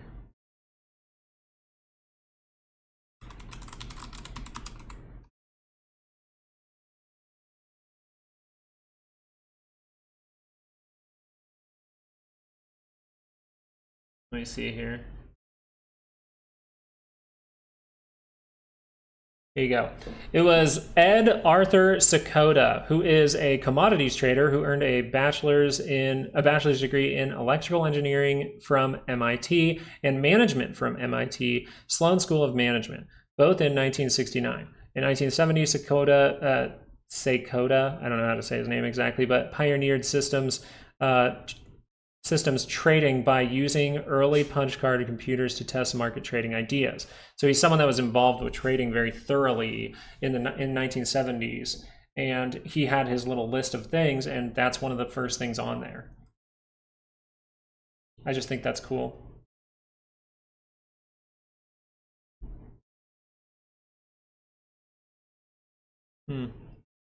SPY doesn't have 30-minute divergence. You could argue for it. It's hard. Most of the time, guys, you want to be looking, especially for 30-minute divergence, you want to make sure that's getting pretty overbought, pretty oversold. You'll see little moments. Like, there's actually something interesting in here that I think is really cool. But we don't talk about it too much because it's just harder to see for people. I think it was a 5-minute. I really wanted to show it because it's fun. Pretty controlled, even though it's pretty steep. We have bigger implied volatility. Maybe it's not here. It was on a certain stock, but it had hidden divergence, which I thought was really cool. Oh, maybe it is here. Hold on. Yeah, here it is. You actually have something called hidden divergence here. So pretty much divergence is, right, the price action down, the MACD up. So it's the opposite. So hidden divergences is the opposite of the opposite. It's still opposite from the price action to the indicator, but you notice the price action is up and the MACD is down. That's technically hidden divergence right there. That's something that convinced me when that crossed to go, okay, I'm going to take Apple into the end of the day. Yeah, it's just hidden divergence is harder to spot. If I see it on a big, you don't see it on the bigger time frames too often, like even, you know, sometimes on 2 hour. Most of the time you're going to see it on 15 minutes. But sometimes you'll see it on a 2 hour. You almost never see it on the daily scale. Okay? So that's why we don't talk about it too often. But it did show its face here. And that convinced me to take a play on a different stock. Seems like I'll never break even on Google. Google's at a support level, but that is a dramatic drop there. 2 hours overbought or oversold. You're going into liquidity really, really fast. I'd pay attention to what the SPY or the Qs do. If the Qs do curl up again here, right? Has the hourly curled down? That's my first question. No. You still have a shot, but it's starting to look a little bit grim. If that 2 hour can remain curled up without crossing and you see some positivity, Google might get some ground here. It's going into liquidity, but it is hitting a weekly expected move. This is where you would hope to see at least a 30-minute bounce for Google. And that thing just kind of robbed people. That thing just robbed people. Yeah, and the 30-minute never confirmed back up. See, the troublesome thing here is, even on your 30-minute, look at this. This was okay, right? So that's why that 0.5, right? Sometimes just having that standard. Mark that off. Wait, why did that not type where I wanted it to go? Is this thing like... Oh, I put 50. I'm an idiot.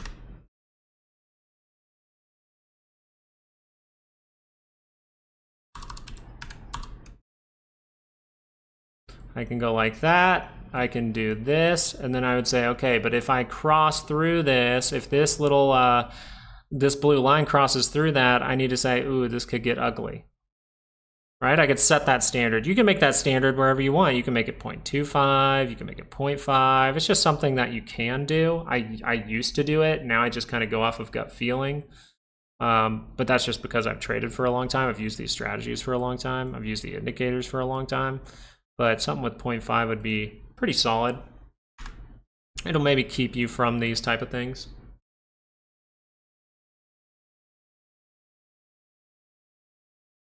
It could be, right? It could be a liquidity issue. It could be to fake people out. That's why I'm saying, like, I still wouldn't be surprised if the hourly turned down here. I just think we are more likely to get people extremely bullish before, right? If I go look right now, and I'll read the chat. I know some people probably mentioning some stuff, but if I go look at this real quick, is that telling me that people are really greedy? If I just kind of look at this and go, okay, well, probably not. Not yet. So most likely we're going to see a period of time that gets people extremely greedy.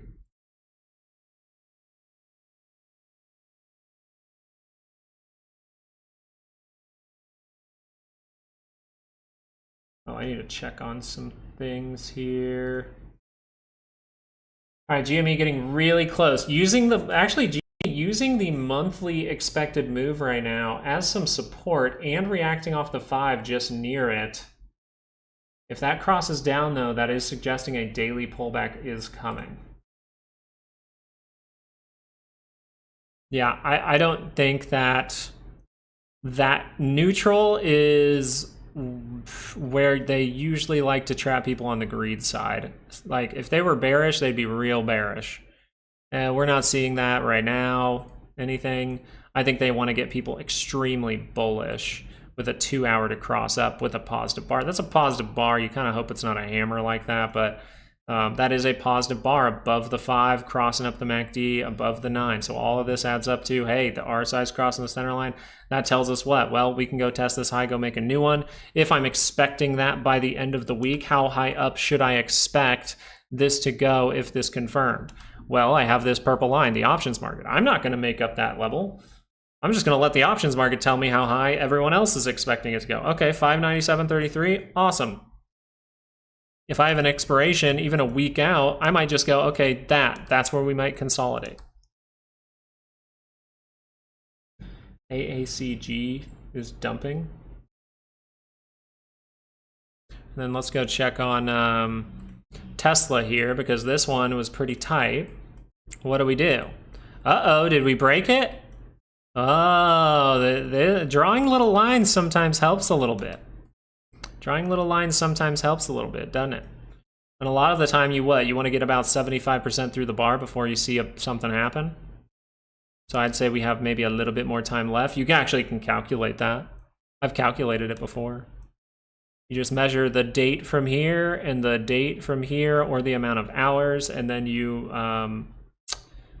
multiply by 75%. Pretty cool. I've done that before for fun. So if the 30-minute curls up here, what should we expect? Well, originally you're like, yeah, that's gonna break out. Ooh, failed. Wasn't able to close outside of here. Now if you curl up, hey, that can be great. Ooh, there's a big problem here now. Big problem, because we've gotten so close to the center line. We could make a 30-minute divergence outside of a weekly range. We could make a 2-hour double top outside of a weekly range. This tells me I'd be very, very cautious if we start to make 2-hour divergences on the SPY and the Qs.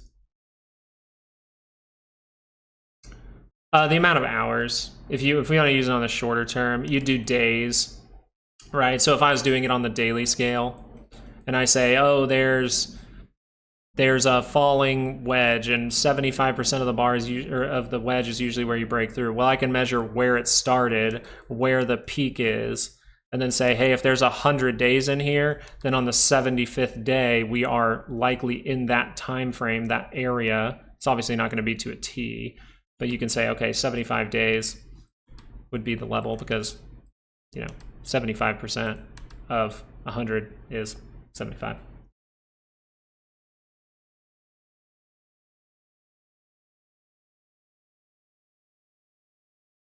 You multiply 100 times 0.75, you're going to get 75. I'm a pro gambler. IYC, man. Yeah, Martin, it's just something fun I used to do. I don't do it anymore. I don't think it like helps you too much. But originally when I was learning about wedges, I was like, oh, you know, I'm just a nerd. I'm a nerd sometimes. I like to do calculations and things like that. I like math. I like statistics. So that's just something I did. I was like, hey, maybe I could time exactly when it's most likely to break through since people keep saying 75%. Okay, awesome. Then I just read about it, make a calculation, see if it plays out. It's never going to be exactly 75%. Right? I think people say a lot of the time it's like 70 to 85%. But it's just, have we broken out of an area yet? Well, Tesla hasn't. So if I'm taking a play, technically I'm doing things a little bit early, right? Especially as I know, hey, this might, you know, coil up, and then go. I might be doing it early. Now, if you're saying, hey, this is close to the center line, you get a solid confirmation, and that kind of like shows like I'm closing at the high of the bar, and then you go, okay, this crossed up, I can take a chance with it. That's the best part about managing risk. It's like once you get good at it, you start to get a lot less fearful about taking trades, because you're like, hey, I know that trading is an up and down kind of game. I know that I can be wrong. So if I manage risk, I have to expect I'm going to lose money in the play, but as long as I'm paying attention to it, I can be in at the better time. Right? Managing risk is fan-freaking-tastic. And not only that, you should be managing risk with your position size. I know we're talking a lot about managing risk. I probably should go check on the SPY, because that thing's ripping. That thing is ripping. Never curled back down on the 30-minute. Key for that. Q's did, right? Q's did. But they went back into a zone. And then that was just a blip, and it turned right back up. So now we can talk about, hey, are these 2 hours going to confirm in about 30 minutes? And if you guys want, I know we had some fun yesterday. I think the market is very interesting, and I am able to stay on for maybe another 30 minutes here. So I'll hang out with you guys a little bit longer. Who's down for that? Yeah, this thing is moving and grooving. I just look, it's like if I was bullish on this with this curl up, did the 30-minute ever curl back to? You maybe manage risk on a 15, right? Actually, you didn't even have to look at the 15. You didn't even manage risk on a 15. Right? One more bar down, you might have. 30-minute though, 15-minute though, they never curled back down.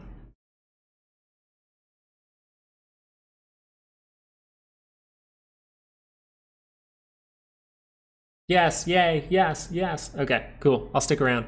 Onda, did you hear? I shouted you out in my video 2 videos ago. I don't know if you heard it. I just was talking about something that you pointed, or you answered a question. All right, we'll stick around for a little bit longer. Where should we expect, right? This is the only time you can expect, right? If things are curling up after a ripped up and a fake out to the upside, a fake out to the downside, well, eventually they're going to run out of fake outs, and this is going to pick a direction.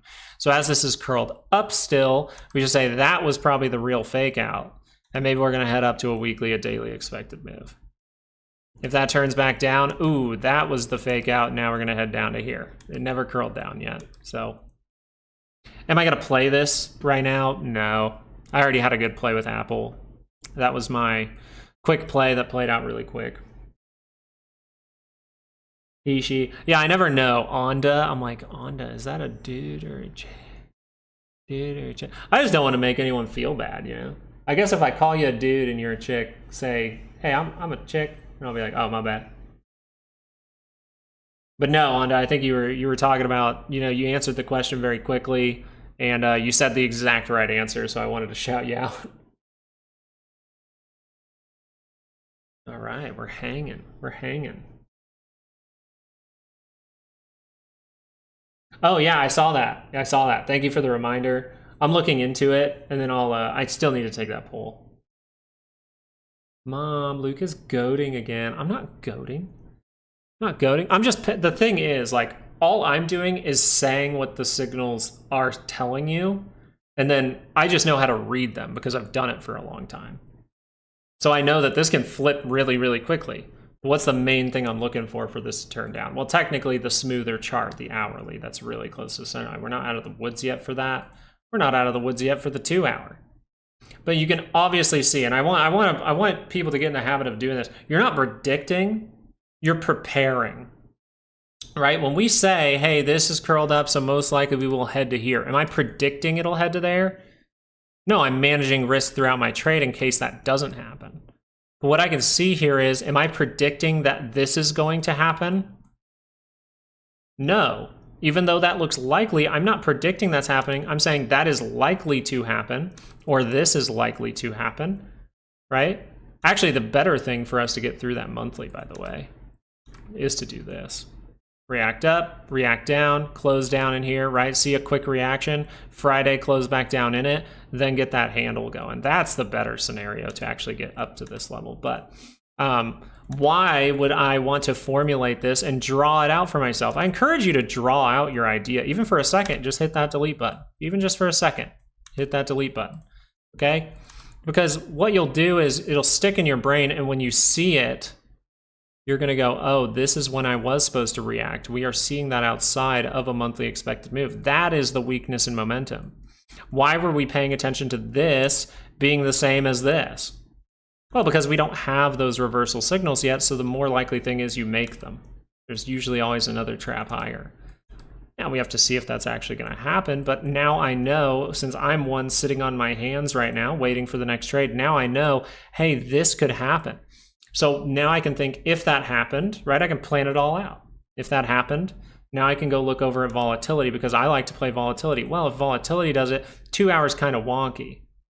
So maybe I'll see it very tight on the 4 hour. Maybe I'll see this make a higher low. Maybe I'll see it fill a gap, go up for a few days on the SPY, and then we end up curling up, and we see that. That will be a signal that says, hey, maybe there's even a 2 hour divergence in here. And that would be the same look as the SPY at that point if we made the 2 hour divergence, and I would love to play. So you see how right when everything's, looking good, looking peachy, I'm like, well, let me look at the trade setup. We're getting close to a weekly expected move. Where's the real opportunity? Like to hear, yeah, I've actually sent like a full email to people when people ask about my trading history. I genuinely, when I was really young, I started out, I really liked I liked the numbers. I like numbers and things like that. I like the probabilities and things like that. And I was just learning in college about probabilities. So what I tried to do is I was a fundamentals trader, and I really genuinely was looking at a company, and it looked fantastic. It was a cheap stock and all this stuff. It wasn't like a penny stock, but it was cheap. And I said, oh, this actually has great fundamentals. Like, their PE ratio is just not even close to what their earnings and stuff is producing, and blah, blah, blah, all these kinds of things. And then I did it, and I put, I think I had like 6 grand saved up at that time when I was maybe 22, 21. I'm 32 now, I'm an old man. But the main thing there is that company actually got caught in fraudulent activity, and I lost all my money because of fundamental trading.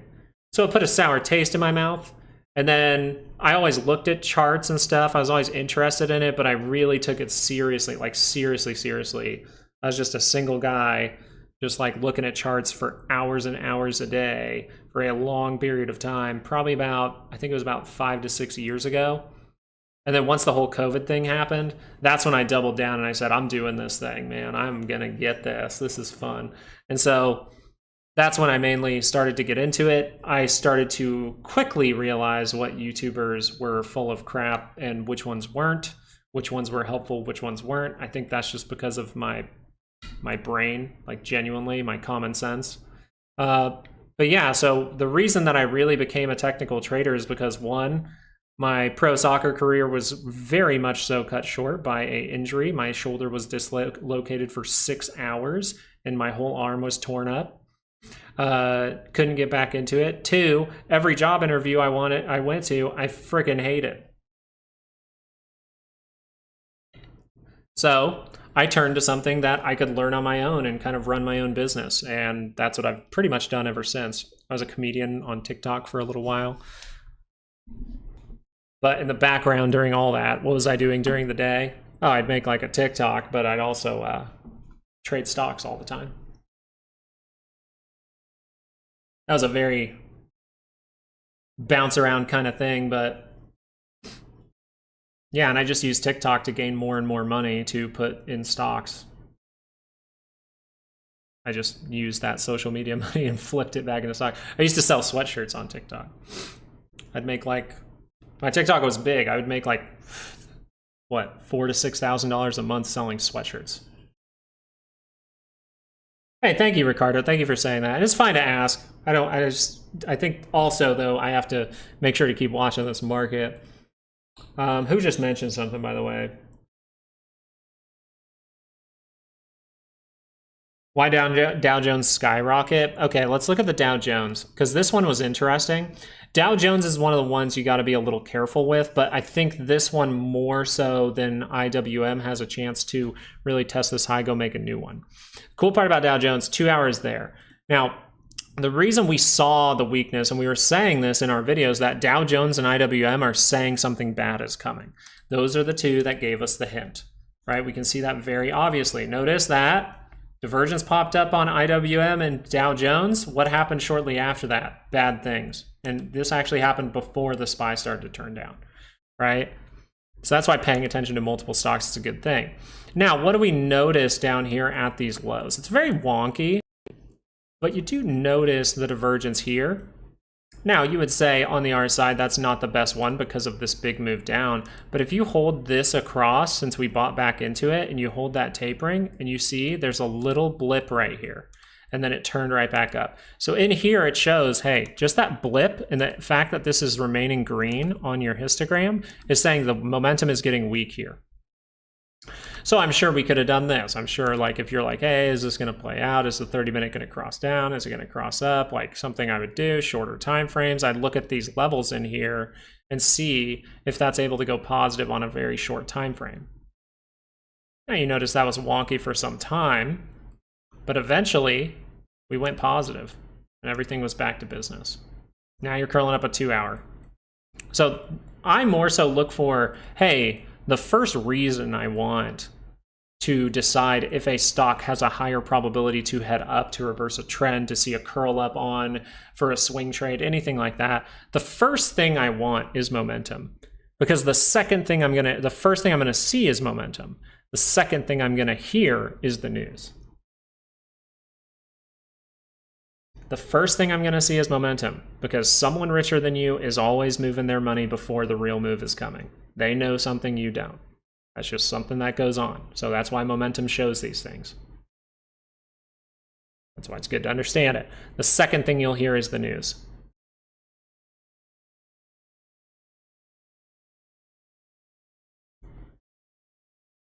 Hey, you just see it. You'll see it in the morning. Sell off in the morning. And then the news comes out after the open and says, oh, it's selling up because yields are going up or down. DE, I've never looked at this. Let's go look at DE. But yeah, that's the main thing that I want to look for first, is always momentum. It's like sometimes, look at this, sometimes 2 hour momentum won't tell you anything, and this is with earnings. So we should expect some wonkiness with earnings. We should expect earnings to just be a 50-50 flip. That's key.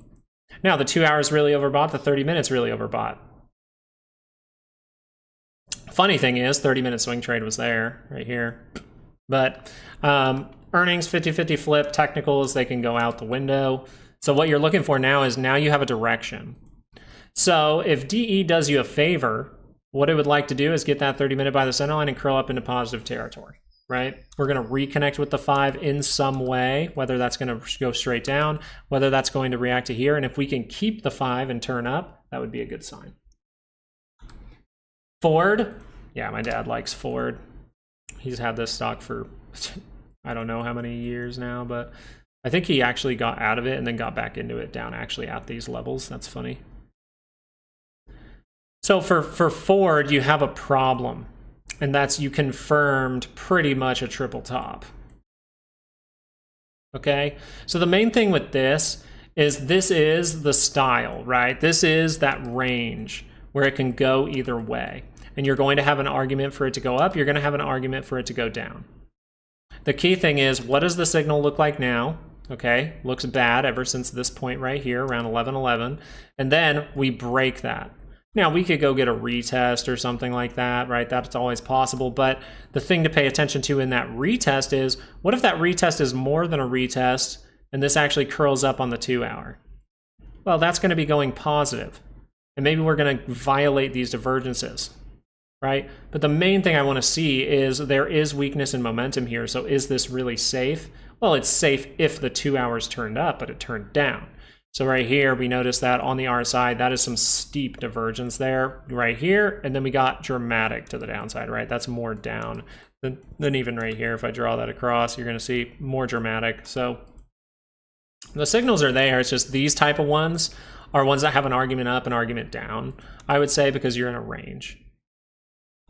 So now your argument for this to be able to flip back around is, can that 2 hour take back all these moving averages, take back the 5, and then confidently break through that range we were previously in? Your argument for heading down lower is going to be the 30-minute. If that gets up towards the center line, little blip, so you could argue there's divergence here. So maybe that 2 hour does whip back around, but the 30-minute, you notice right away, very far away from the center line. Right, something we talk about thoroughly in the swing trading course is the positioning of the MACD, because it's very important for both courses. But I think it's even more important for the swing trading, because you want to see if that thing can be just an easy, simple thing. It's a very simple strategy, right? So you have to make sure that that's going to be a great opportunity and manage risk. So for Ford, your 30 minutes really deep. So the likelihood here of turning down again is pretty high, right? Even though you have a little divergence here, which says watch the 2 hour, but it also says if we keep going sideways and that 5 catches up and then we reject, we could do this. We could get by that center line, we could curl down, and then the opportunity might show itself. It might not, right? But if the opportunity shows itself, then you know how to react now. And now you know how to react if the 2 hour swings back up. And then you just want to make sure to manage risk, because you don't want to run into this wall again and see that fall off. We can look at Palantir. We've looked at MSTR for a while. Looks like a 2 hour pullback or a daily pullback could be coming. We can always see one more swing up on a 30-minute, because you don't necessarily have 30 minutes of divergence. That one's pretty simple. Just patience needed there, but I think a bigger pullback will come. As far as Palantir, I really want to see if the 2 hour is able to curl up, right? If the 2 hour can curl up here, you might be in a whole new series if it can do it really well. If not, you might see another moment like this, where you get this little blip, you see all the 30-minute divergence, and then that curls back down, right? So the 30-minute is going positive on the MACD, but this is really close to the center line. So if that curls up into positive territory, I should expect positivity. This is where it's good to have those weekly ranges, right? We touched the weekly range here, we came to the weekly range here, we went down towards the weekly range here, and now we're seeing the opposite move. So that 2 hour can confirm up. It's like, how high could Palantir go? Well, it looks like to me, Palantir could still see like a 10% move over the next week or so. You want to make those ranges for next week. It could go higher than that, but we'll see. Now, what's the risky thing? The risky thing is we're consolidating in some way to actually break down. And that would be the other side. The other side would say, hey, if that 30-minute turns down, is that 2 hour going to turn back up? Like right now? No. So if the 30-minute turns down, you just know there's more time in this. Maybe we make a little touchdown here again, and then you see an opportunity, and then the 2 hour curls up. But maybe you don't, because this could be building up liquidity in here, and then get that big move down, retest, and continue to head to the lower end. So one thing good to do with a lot of these stocks today is pull out to a daily and just say, hey, is this a great opportunity right now for a long period of time? Or if I waited 2 to 3 weeks, would this maybe be down towards these levels or even down towards 45? And then I see that turning back up into positive territory. This is more the simple, less risky trade, in my opinion, than trying to take some little play like this. Like, whether these stocks like it or not, they will pull back. I mean, look at Bitcoin and the history of it. I mean, it still had dramatic pullbacks when it saw dramatic things to the upside. It still can right now. Which actually, let's go check on Bitcoin, because I'd really like this thing to get to 100K. I really would. The only problem with this right now is if we would curl down on a 4-hour. If we curl down on a 4-hour, that's a big problem. Now notice, sometimes people say, you know, Bitcoin does things before the market does, and then the market follows what it does, right? Sometimes it leads. What's it doing? Well, it's making that new high. It's reaching up. It's making a 4-hour divergence. What do we say with Bitcoin? Well, 4-hour equals your 2-hour in the market. So this look right here, if that would curl down, it's not the best sign for Bitcoin. Do I think it's going to crash down right now and see some kind of move down to, say, you know, let's say one of these zones, let's say the furthest zone to make it real dramatic in your head, down to $50,000? No. No. I think it's more likely that you're going to see a daily pullback. Where would we like to pull back to? Well, if you find this point right here, 72.5K would be a great bigger pullback if we want to get people real dramatically down. If we're going to see a more mellow pullback, I'd look for the little blocks. I'd look for this. I'd look for this. Right? So this is kind of a big range, but this is kind of what I'm paying attention to. This block in here, anytime the daily curls back up from there, I'm going to be watching because I don't have major reversal signals on the daily for Bitcoin. Which means people could say, oh no, now it's never going to hit 100K. It's crashing. And then you just see the swing trade and then it goes to 100K. And then people go, oh, now it's going to 200K. Then you see a divergence and you go, hey, thank you. Thanks for the money, Bitcoin. Now you're going to really pull back. And notice that would lead into January of 2025. I'm kind of thinking January 2025 is, and Bitcoin being like this is why I think we'll still get some kind of Santa rally. But yeah, Bitcoin 2025 means watch out. I'm still a believer in Bitcoin. I like Bitcoin, but I just know that it moves, right? It moves like everything else. It's going to move back and forth. Oh, I can't pop that finger. My dog pretty much broke my finger yesterday, by the way. I can barely move it.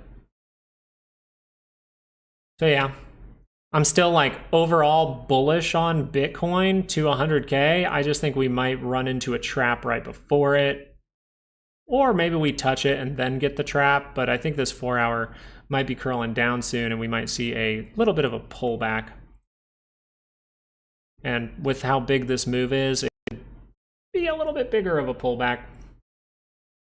But you notice how it's doing this.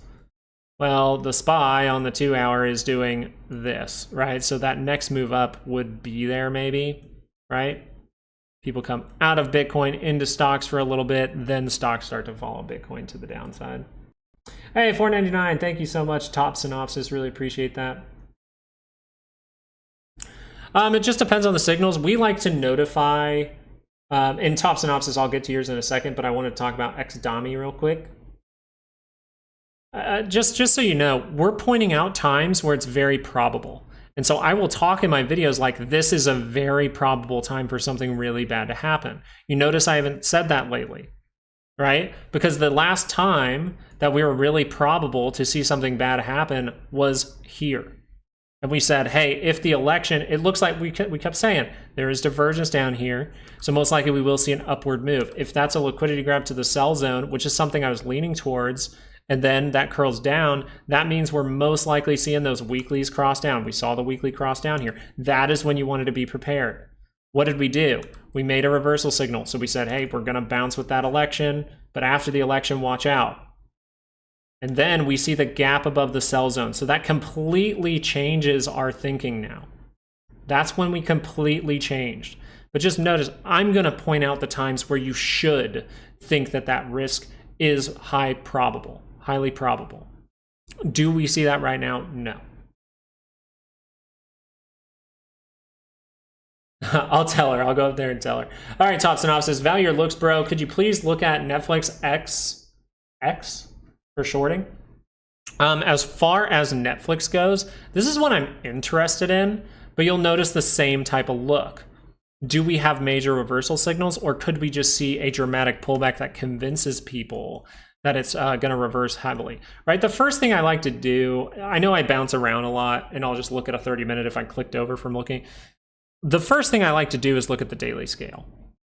right? The first thing I like to do is look at the daily scale and say, are there reversal signals here, or is this just a big move, and should I be open to the swing trade?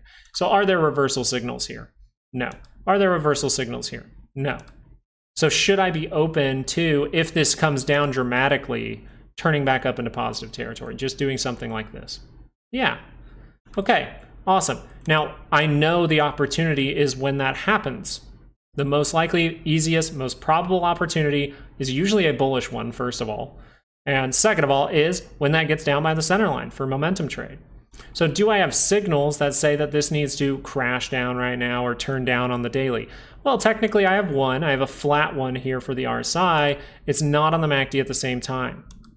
So that means the daily could still buy more time. Even if this 2-hour backed off, curled down, if that just curled back up without curling down the daily, that would curl up into positive territory, and then I could look for that reversal signal for the daily scale. And maybe I play that one to the downside, manage risk, and then I see the daily swing trade and I go, okay, I'm going to get out of that position, get into the bullish side once that daily's by that center line. But the key thing here is, does this have the opportunity to curl down right now and see some kind of reversal? Yes, you do have the flatness, but it hasn't turned down. So technically, no. You want to see that curl down, and then you go, okay, now this is going to experience a 2-hour pullback. Maybe we retest a breakout area down towards 845. We get down to there. We see this MACD get by the center line. We curl up. People get really, really bullish, overly bullish, and then you see the reversal signal at the same time on the MACD that gets more dramatic on the RSI. That's more when I would say, okay, a daily pullback is coming for Netflix. If it's not going to show me any of that, then the 2 hours is going to keep going negative and the daily is just going to cross and we're going to get that pullback. And I really like the, there's some good levels for this too. Like obviously right here, that breakout area we never retested. Okay, so 772. Maybe right above that, right? There's a little zone there, 792. That's what I like. But the key thing too is, are we creating signals on the 30-minute that can curl this down right now? Technically, you are saying, hey, I have a divergence. You see how long this can take too. Because this divergence is very minor. You notice we have flatness all across these tops in here, and then it got significant. So now you should pay attention. This could be a more dramatic 30-minute pullback like this, right? But we're far away from the center line. So should I immediately think, hey, that 2 hour is going to confirm down, that daily is going to confirm down? Most likely not. Most likely this is positive and it will react down to the 5, maybe curl up one more time, and then you'll have that 30-minute. And then the 2 hour might curl down, then that might curl up, and then we might have a 2 hour. And then the daily might curl down, then the daily, you see how long this thing can remain bullish. That's why you don't want to keep like trying to guess there's a crash. You just want to play good signals. Yeah, Donnie, I hope that was helpful. We're more paying attention to those times. Now, the next time I see 4 potential reversal signals to pop up, they're still here. Okay? Donnie, I want you to look at this. Look at this. They're still here. These signals are still here. But we did mention with this blip, you're not actually closing below the 9. That's why we're really paying attention to those reversal signals. Now I want you to notice though, it's still here. We're buying more time. So if we made this 2 hour move, we correct, we go up, we could still do this. We want to see if that can get a little significant, even more so than it is now. It is significant right now. So technically you need to pay attention to right now if that weekly curls over. And then you got to see if it has basing out signals for that corrective move possibly coming. And then we'll see if that turns up one more time for that Santa rally. But then I would say January 2025, I'd be a little bit cautious with that. You have a lot of weekly signals, and you have a lot of weekly signals that almost look like back here in 2021, which happened to go into December. Look at that, December, and then January, boom. December, up one more time, January, boom. That's what I'm looking for. That's why I think a corrective move soon would be actually pretty good for the market for that Santa rally. Those signals have not proven yet. All right, guys, I do have to hop off. I appreciate you guys sticking around with me for another 28 minutes here, going on 30 minutes. So thank you guys so much for joining today. I really do appreciate it. I'll get back to you guys on YouTube later, get you guys daily expect moves. If you want to join the Patreon, give it a shot. $7 to try it out, cancel anytime, right? But it's $7 a month, cup of coffee a month, gets you those ranges that we calculate. I calculate myself, I put them out there. We are giving out daily expected moves for tomorrow, later today. Okay, so later today, when we're doing our technical analysis, I'll try to put those ranges out before the video is done. That way you can maybe even have them on your charts and you can start to formulate a plan. Thank you guys so much for being here today. I really do appreciate it. A lot of people asking about plenty of things out there. I've gotten emails recently just asking about the course and things in there. It's nice to, you know, clarify some things, which is always good, right? If you do have questions about the course, you can ask me. Okay, you can ask during the live show. You can ask in an email. That's perfectly fine. But I just wanted to say thank you guys for being here. I really do appreciate it. You only have a few days left to really get that course for 90% off, so check it out. But I hope you guys have a great day. Good luck with your trades. If we want to check on the dollar, by the way, the dollar is going to be the 4 hour here. If that 4 hour is curling up, that means the dollar is scaling up even more. This is the weird time because the dollar is showing strength while the market's showing strength. This could be like the biggest trap we've ever seen in at least as far as the dollar goes, if this is the insider selling that we've been talking about, right? Which most likely is, right? We see data on that from CEOs like even the CEO of NVIDIA selling at unprecedented rates. Well, this could be one of the biggest traps of 2025, I think, because I think it will leak into 2025. We'll see. But for the most part, we can see, hey, dollar is scaling up at the same time as the SPY for a very freaking long time. You see how long that can take place. But the 4 hours curling up suggesting, hey, this might be cup and handling in here. So watch if that dollar does extend a little bit higher. The links are all down in the description for everything. The course links, if you want to grab swing trading and the full technical analysis course, how to use these indicators and do divergence, all those kinds of things. Swing trading is more simple. If you're a beginner, you can grab both. You can take the swing trading one, and then after that you can start to get into the deeper side of things. But yeah, those are down in the description. Both of those courses are 90% off. You can get both courses right now for $150. This is probably the last time we'll do this. I might do a little quick little Christmas sale for you guys, and then we'll look into that Patreon thing. If you want to do a one-time payment for Patreon, we'll look into all that stuff for you. So thank you guys for joining. Really do appreciate it. Thank you guys for the questions. I gotta hop off. So see you guys later. Peace out.